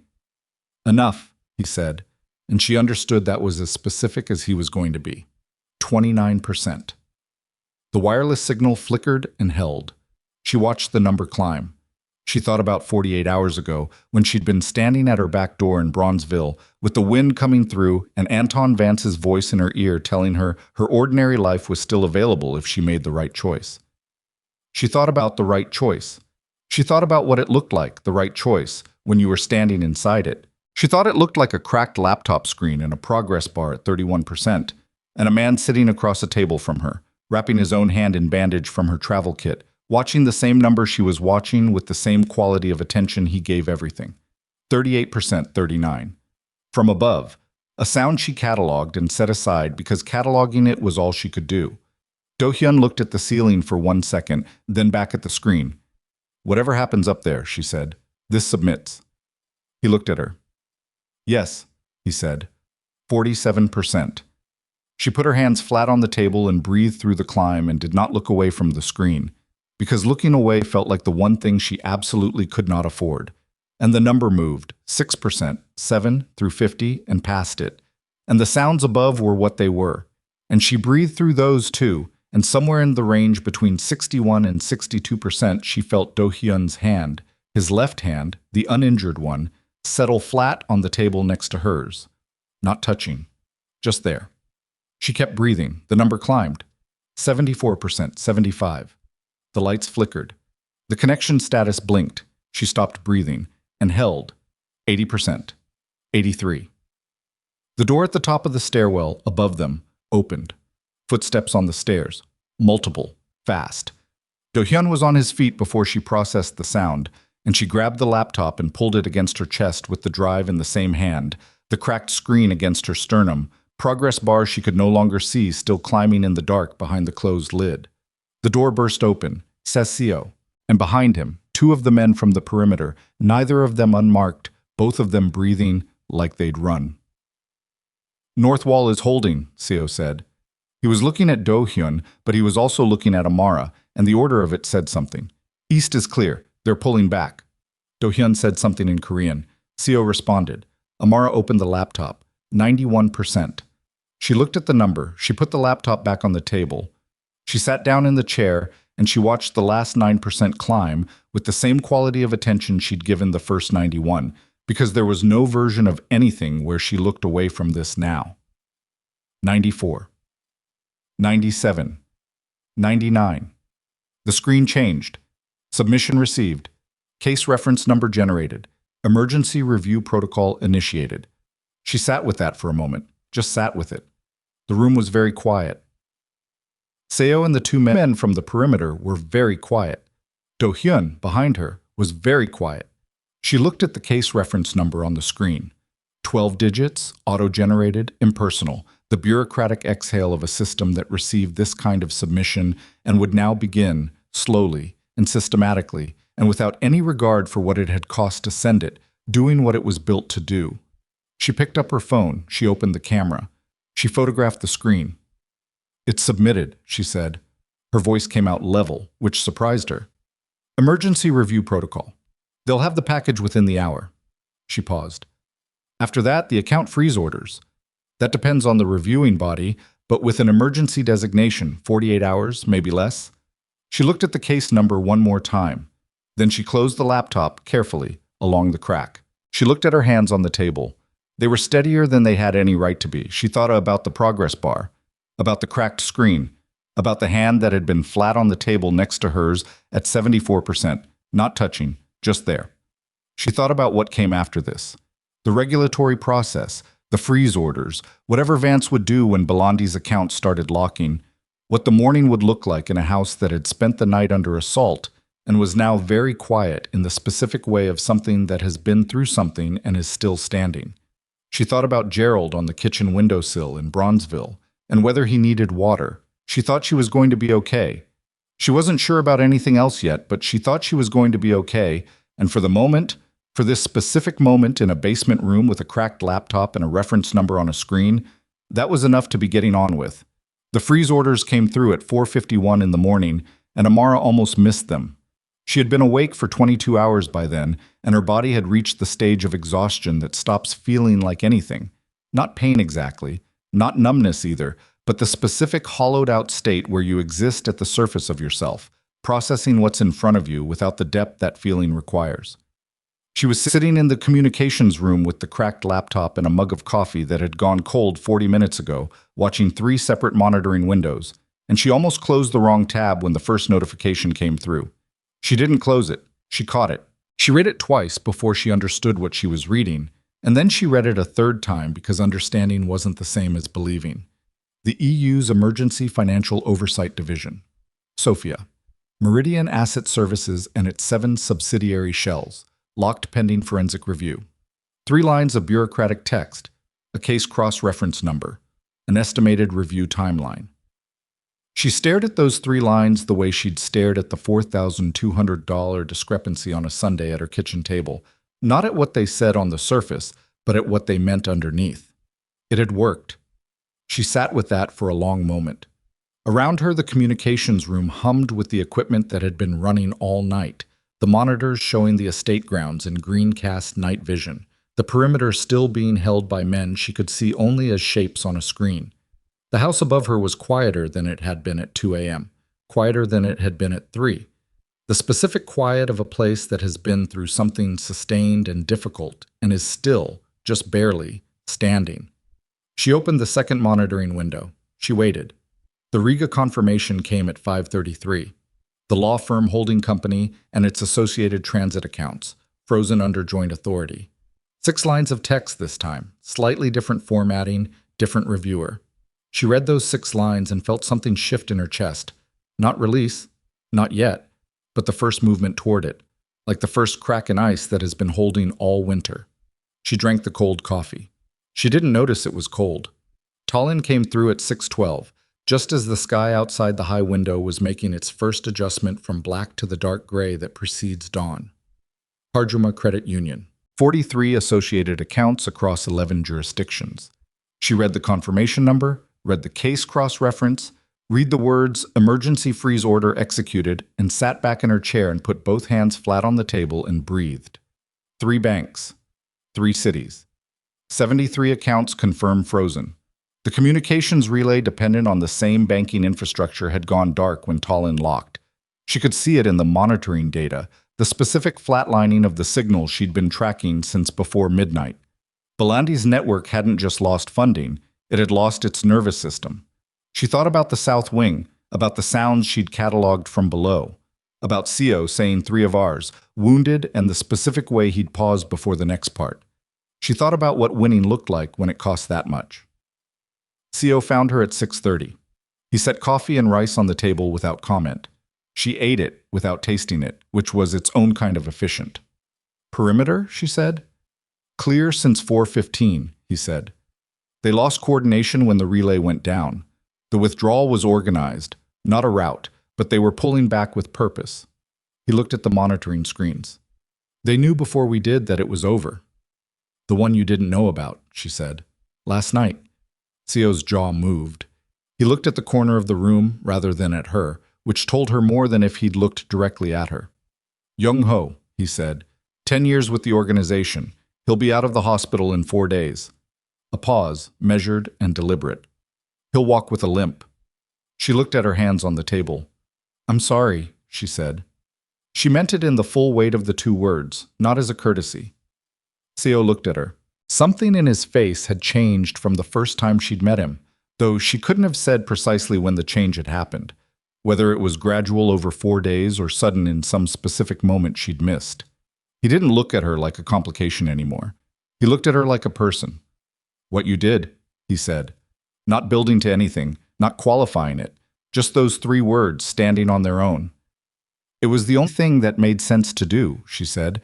He nodded once, which she understood was not agreement but something closer to recognition. The acknowledgement of one person by another who has been in enough situations to know that the only thing that made sense is often also the hardest thing and the most costly, and that those 3 things coinciding doesn't make any of them easier. He left. She drank the second coffee while it was still hot. Do-hyun came to find her at 7:15. She heard him before she saw him. His footsteps in the corridor had a different quality than they'd had the night before. Not slower exactly, but with less of the coiled readiness that had characterized every movement she'd observed in him since the first time he'd stepped off the elevator onto the 32nd floor. He had been running on something all night that was not sleep and was not entirely adrenaline either, more like the specific fuel of a man who has decided what matters and burned everything else to get there. That fuel was lower now. She could hear it in the weight of his step. He came in and sat across from her without being invited, which had been his pattern from the beginning and which she had stopped minding several days ago without being able to name the precise moment she'd stopped. He looked at the monitoring screens. He looked at the confirmation windows on her laptop. He looked at the cold second mug she'd pushed to the side. You should sleep, he said. So should you, she said. He looked at his hands. The right one was properly dressed now, the bandage from her travel kit replaced with something more competent during the night, at some point she hadn't tracked. The perimeter team is rotating, he said. The house is secure. The regulatory review is in motion. He said it like he was reading off a checklist, not because he was indifferent to any of it, but because organizing it into sequence was the only way to hold it at a distance that was survivable. There is nothing that requires either of us to be awake right now. There are 43 associated accounts in the Tallinn freeze that I haven't cross-referenced against the Harjuma records yet, she said. Some of them may have additional subshell layers that could complicate the regulatory. Amara, he said. She stopped. He was looking at her directly, which he did often and which she had mostly learned to hold, but there was something different in the quality of it this morning. The professional assessment she'd grown accustomed to was still there, that reading a document attention. But something had been added to it, or something had been removed from it. She couldn't determine which. He looked tired in the specific way of someone who has been holding something for a long time and whose hands are starting to open. The accounts will be there in 4 hours, he said. The regulatory review will be there in 4 hours. The Harjuma records are not going anywhere. A pause. You have been awake for 23 hours, she said. 23 hours, he said. You sat in a room while my organization's perimeter was being breached, and you built an evidence package from memory and submitted it through a cracked laptop on reduced bandwidth.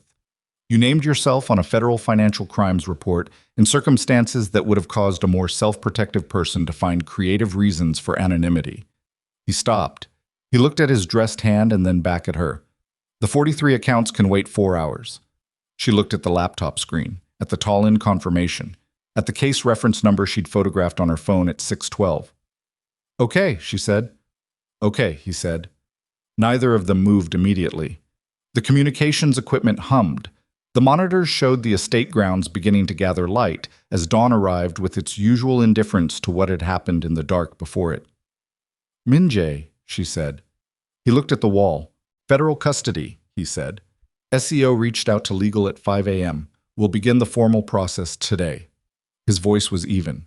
She had learned that his evenness was not the absence of something. It was the presence of something that had been controlled so long it had changed its nature, the way water changes its nature under sufficient pressure. He'll have representation, the best I can arrange. That matters to you, she said. Still, he looked at her. He's my brother, he said. The same two words he'd said in the basement. Still not an excuse, still the thing that made it hardest.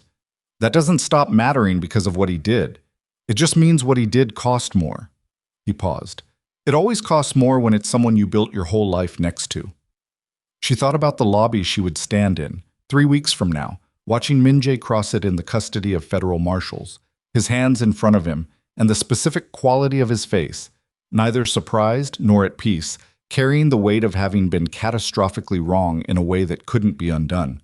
She didn't know that yet, but she knew the shape of what was coming for him, and it was not a shape that made her feel anything as simple as satisfaction.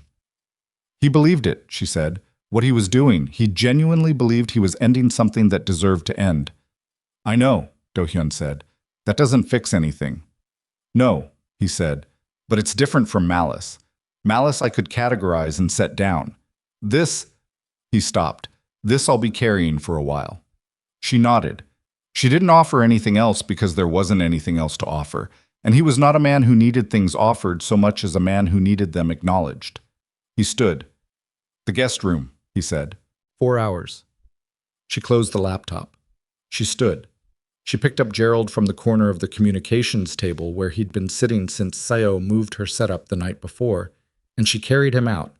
And she went upstairs, and she slept for 5 hours and 20 minutes, which was more than 4, but less than she needed, which was approximately how most things in her life had been going lately.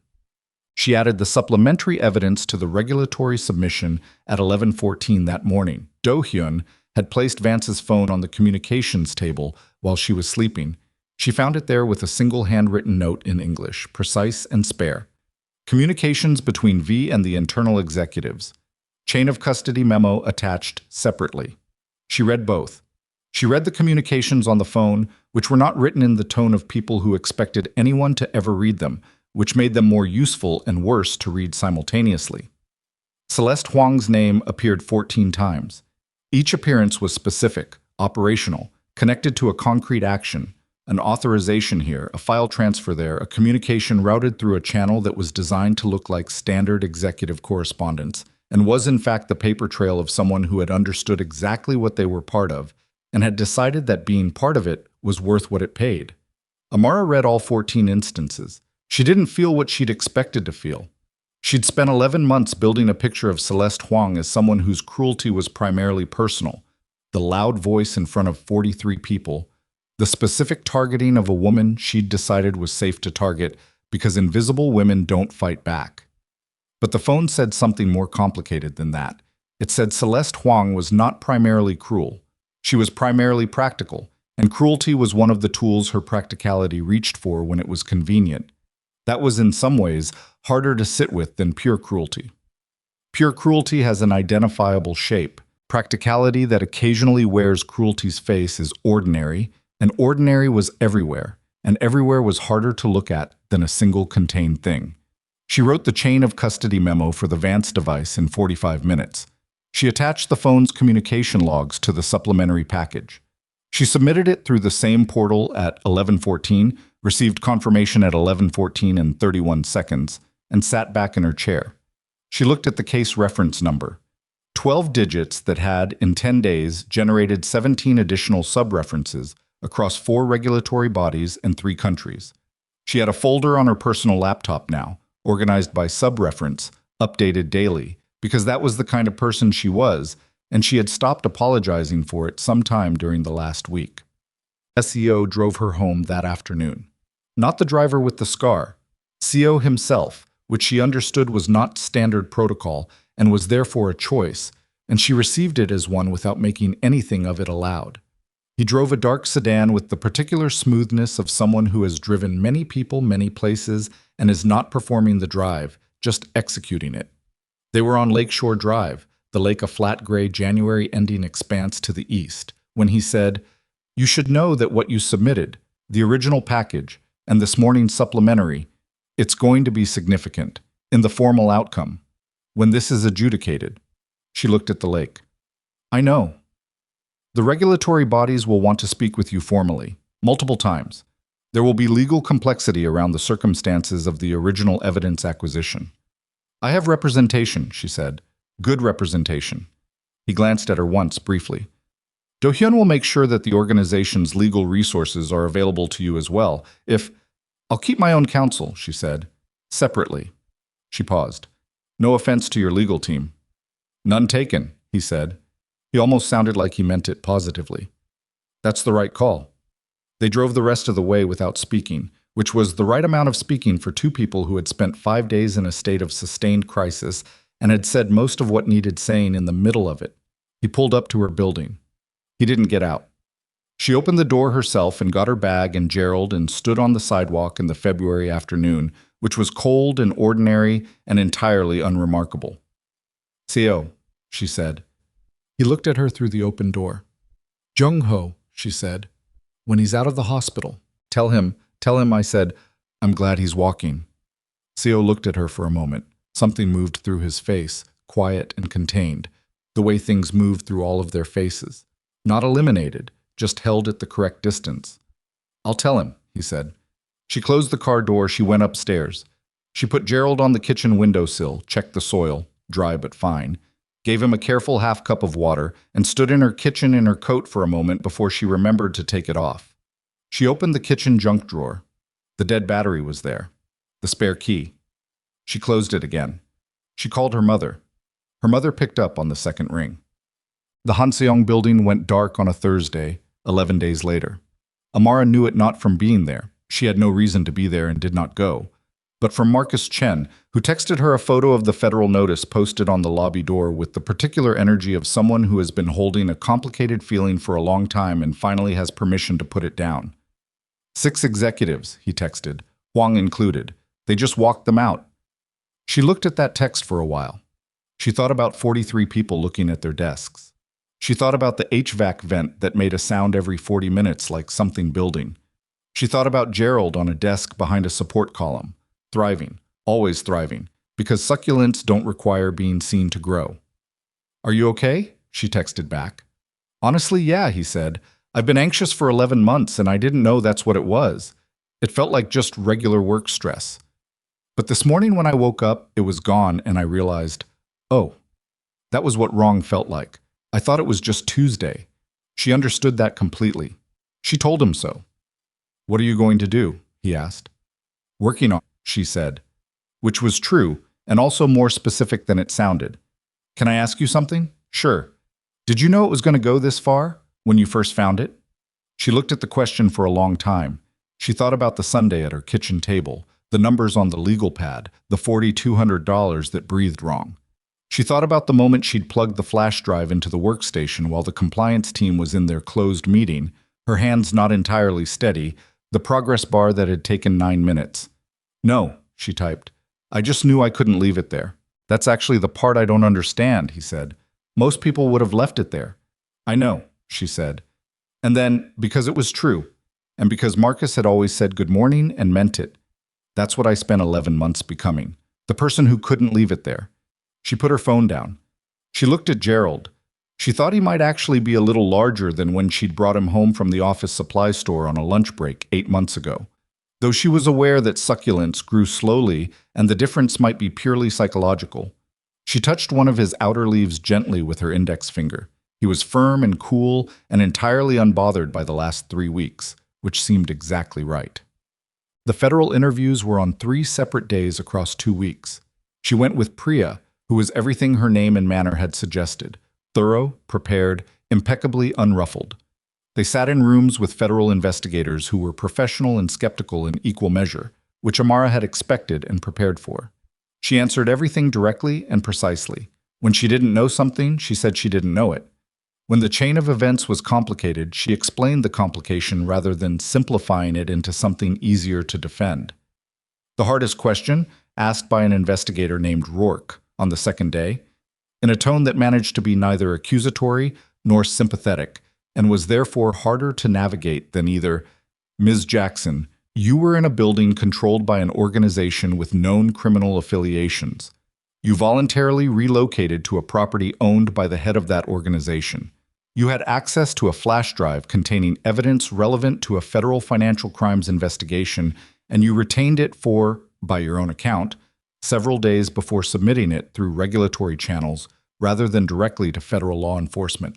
Can you explain your reasoning? She looked at him. Yes, she said. She explained it.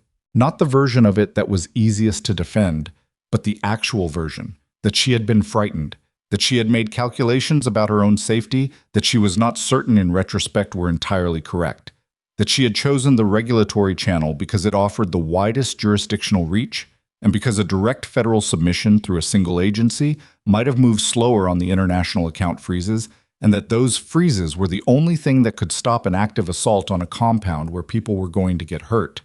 She paused. 3 people from the security detail were injured that night, she said. One of them will have permanent effects. If I had moved slower on the submission or through a channel with less international reach, I don't know what the outcome would have been. She looked at Rourke directly. I made the judgment call that seemed most likely to do the most good the fastest. I understand that's not a legally tidy explanation. It's the honest one.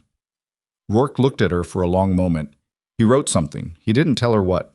Priya, in the hallway afterwards, said, "That was either the best answer you could have given or the most honest, and in this particular case, they're the same thing." "I know," Amara said. "I said that as a compliment." "I know that too." She bought them both coffee from the cart in the federal building lobby, and they sat on a bench and drank it, and Priya reviewed her notes for the 3rd interview, and Amara watched the lobby move around them.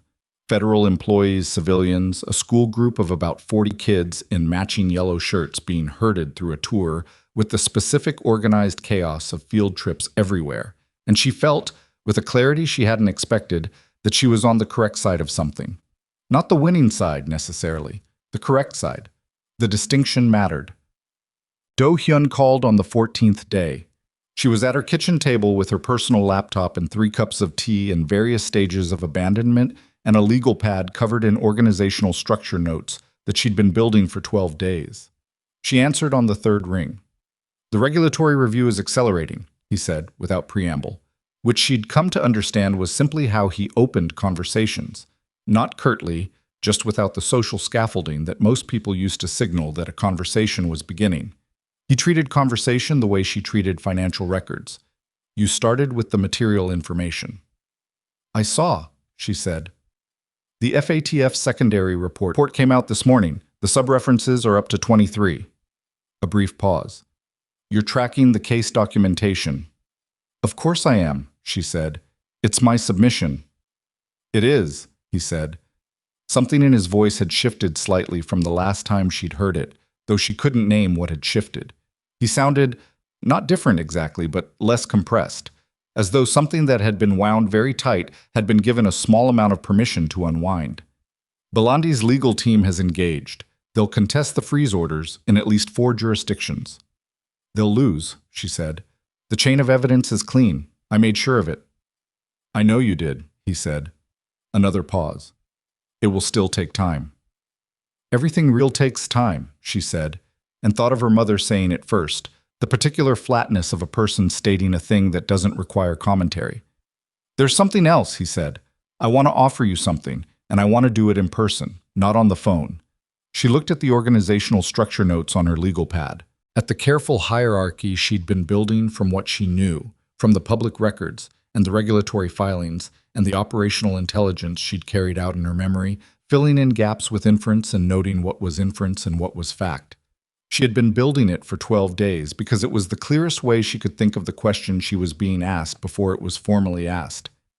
"I know what you're going to offer," she said. He was quiet for a moment. "Do you?" "Director of Financial Intelligence," she said. "Legitimate business portfolio. Reporting directly to you. Independent audit authority." She paused. "I've been building your organizational structure for 12 days to see if the role makes sense." A longer pause. "And does it?" She looked at the legal pad, at the place in the structure where the role would sit, the specific position it would need to occupy to have real authority rather than titular authority, the reporting lines that would need to be direct rather than matrix, the audit provisions that would need teeth rather than courtesy. It makes sense if the structure is what I think it is, she said, which is why I want to see it, all of it, disclosed. I expected that, he said, and my own counsel reviewing every term. I expected that as well. And I'm not moving to wherever your primary operations are based. Chicago is fine, he said. The Midwest portfolio is the largest division. She looked out the window. February had become March without making much of it. Chicago's seasonal transitions were less dramatic than other cities. The cold simply becoming incrementally less absolute.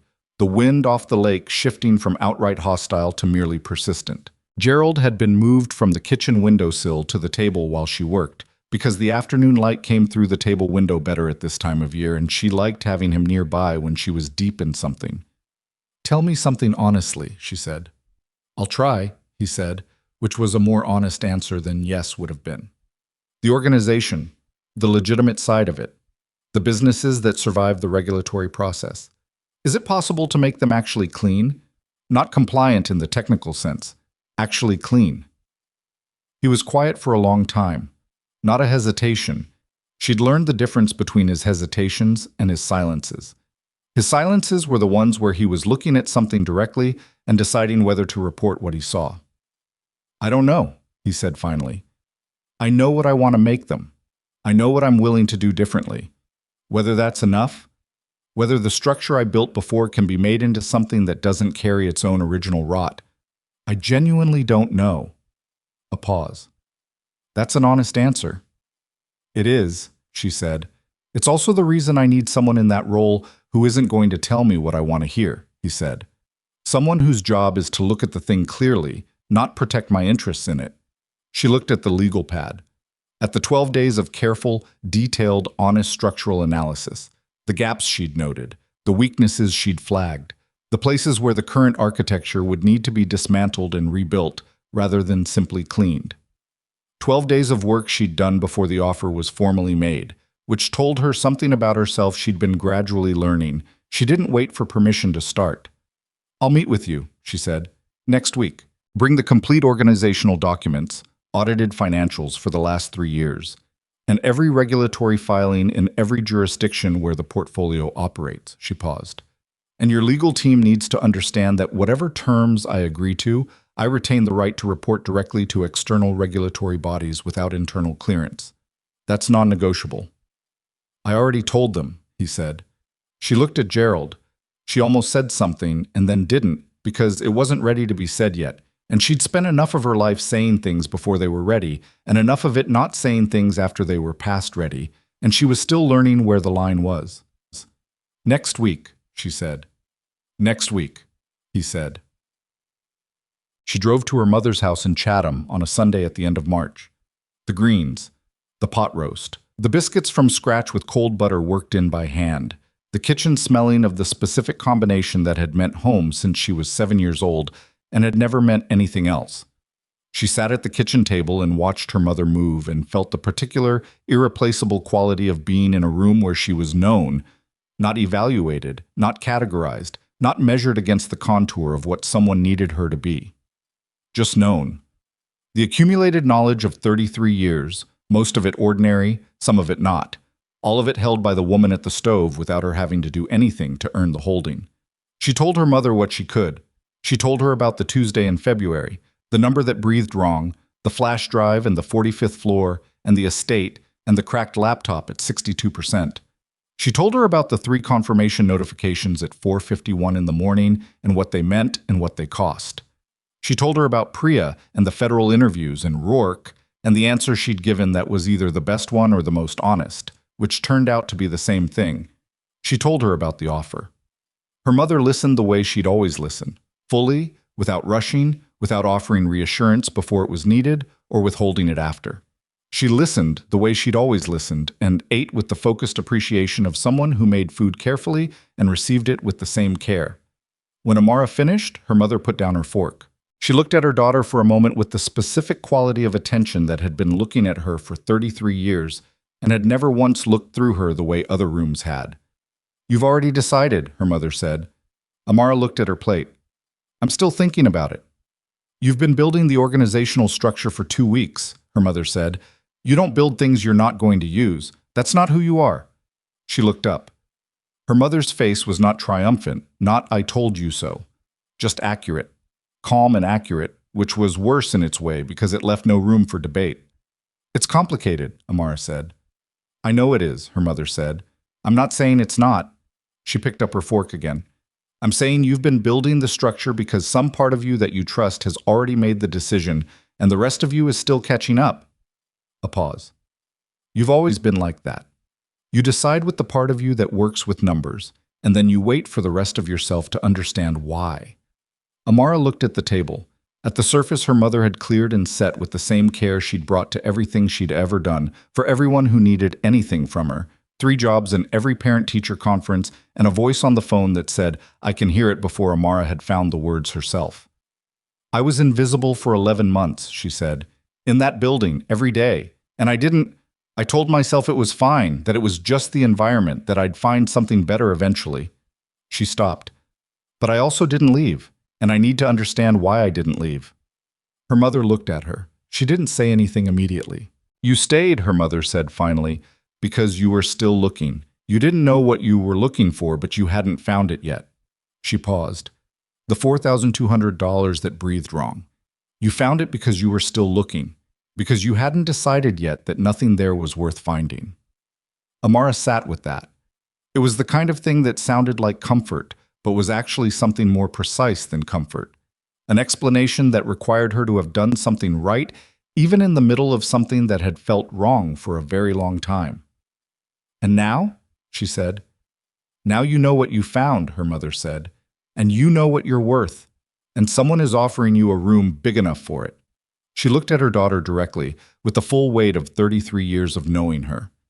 What I don't understand is what you're still waiting for.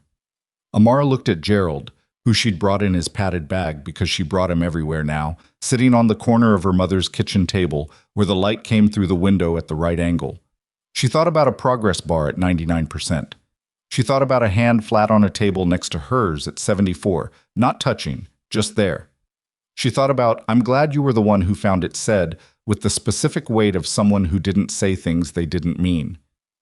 I signed the terms last Thursday, she said. Her mother looked at her. The additional provisions: independent audit authority, direct regulatory reporting, full organizational disclosure. They accepted all of them. Priya reviewed the final contract.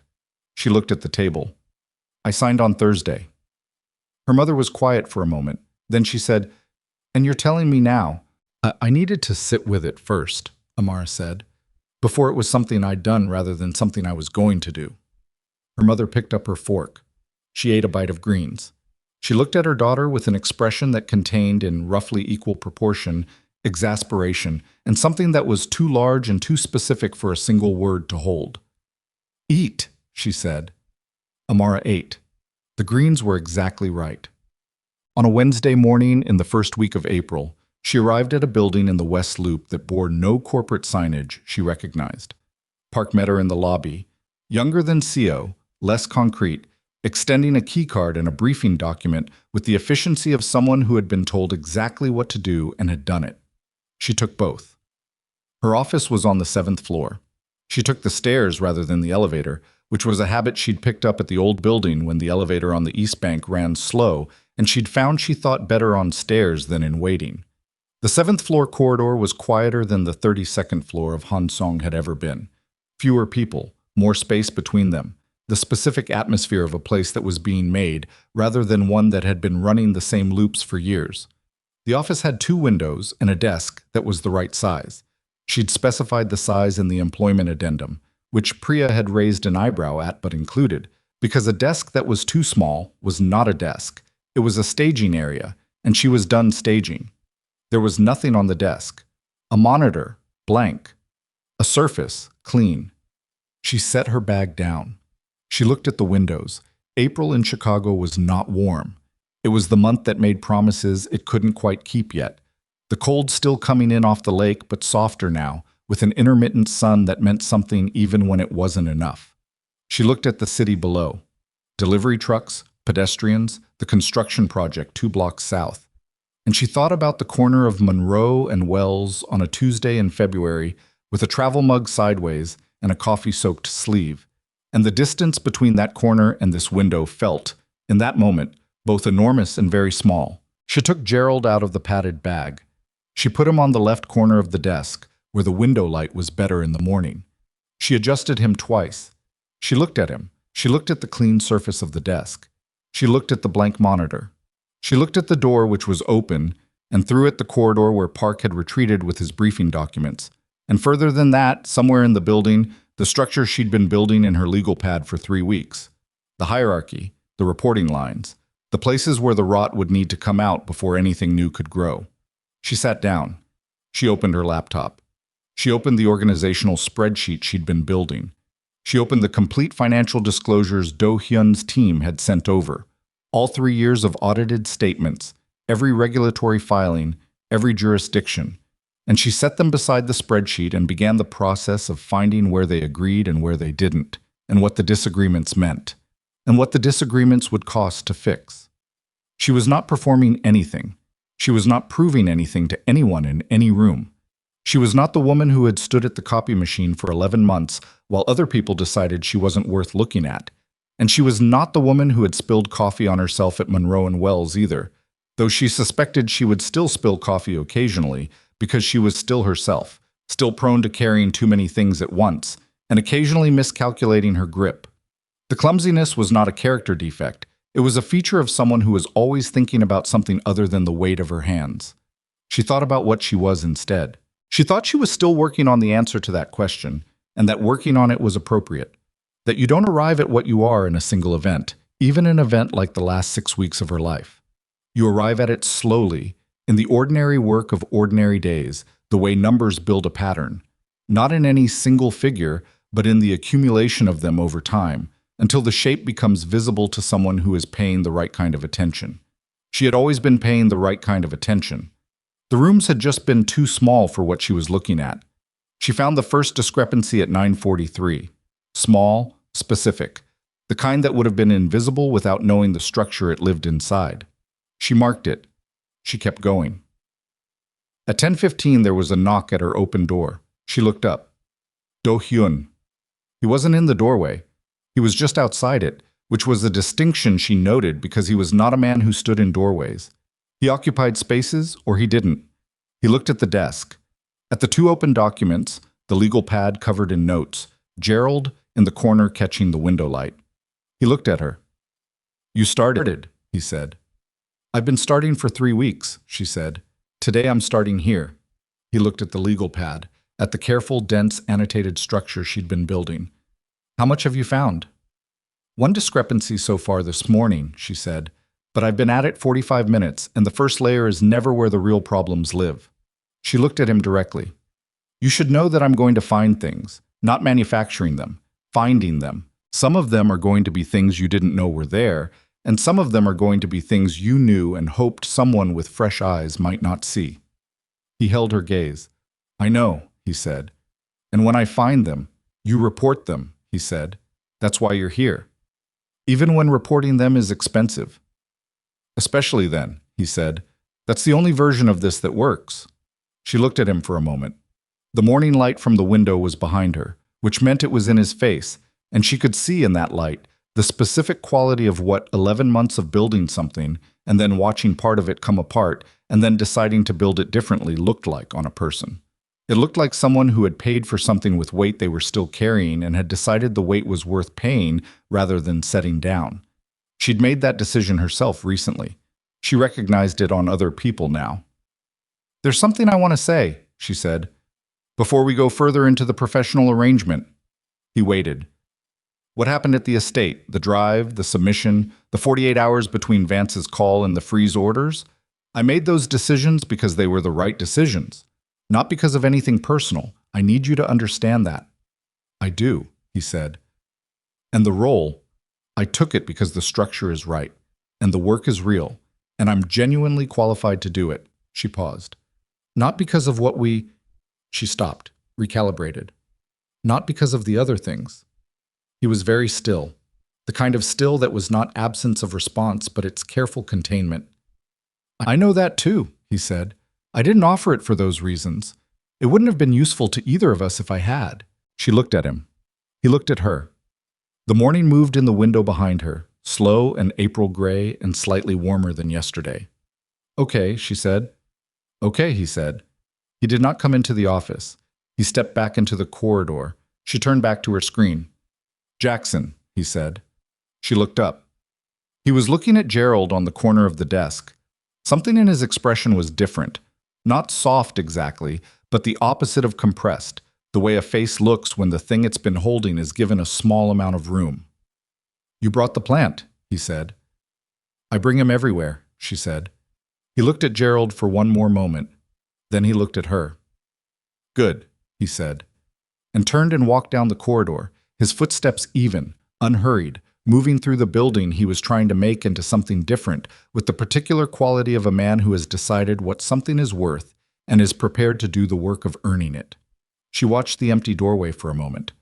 Then she turned back to the desk, to the spreadsheet, to the discrepancies she'd marked, and the dozens she hadn't found yet, waiting in the structure like things that breathe wrong weight, patient, invisible to people who aren't looking, completely unable to hide from someone who is.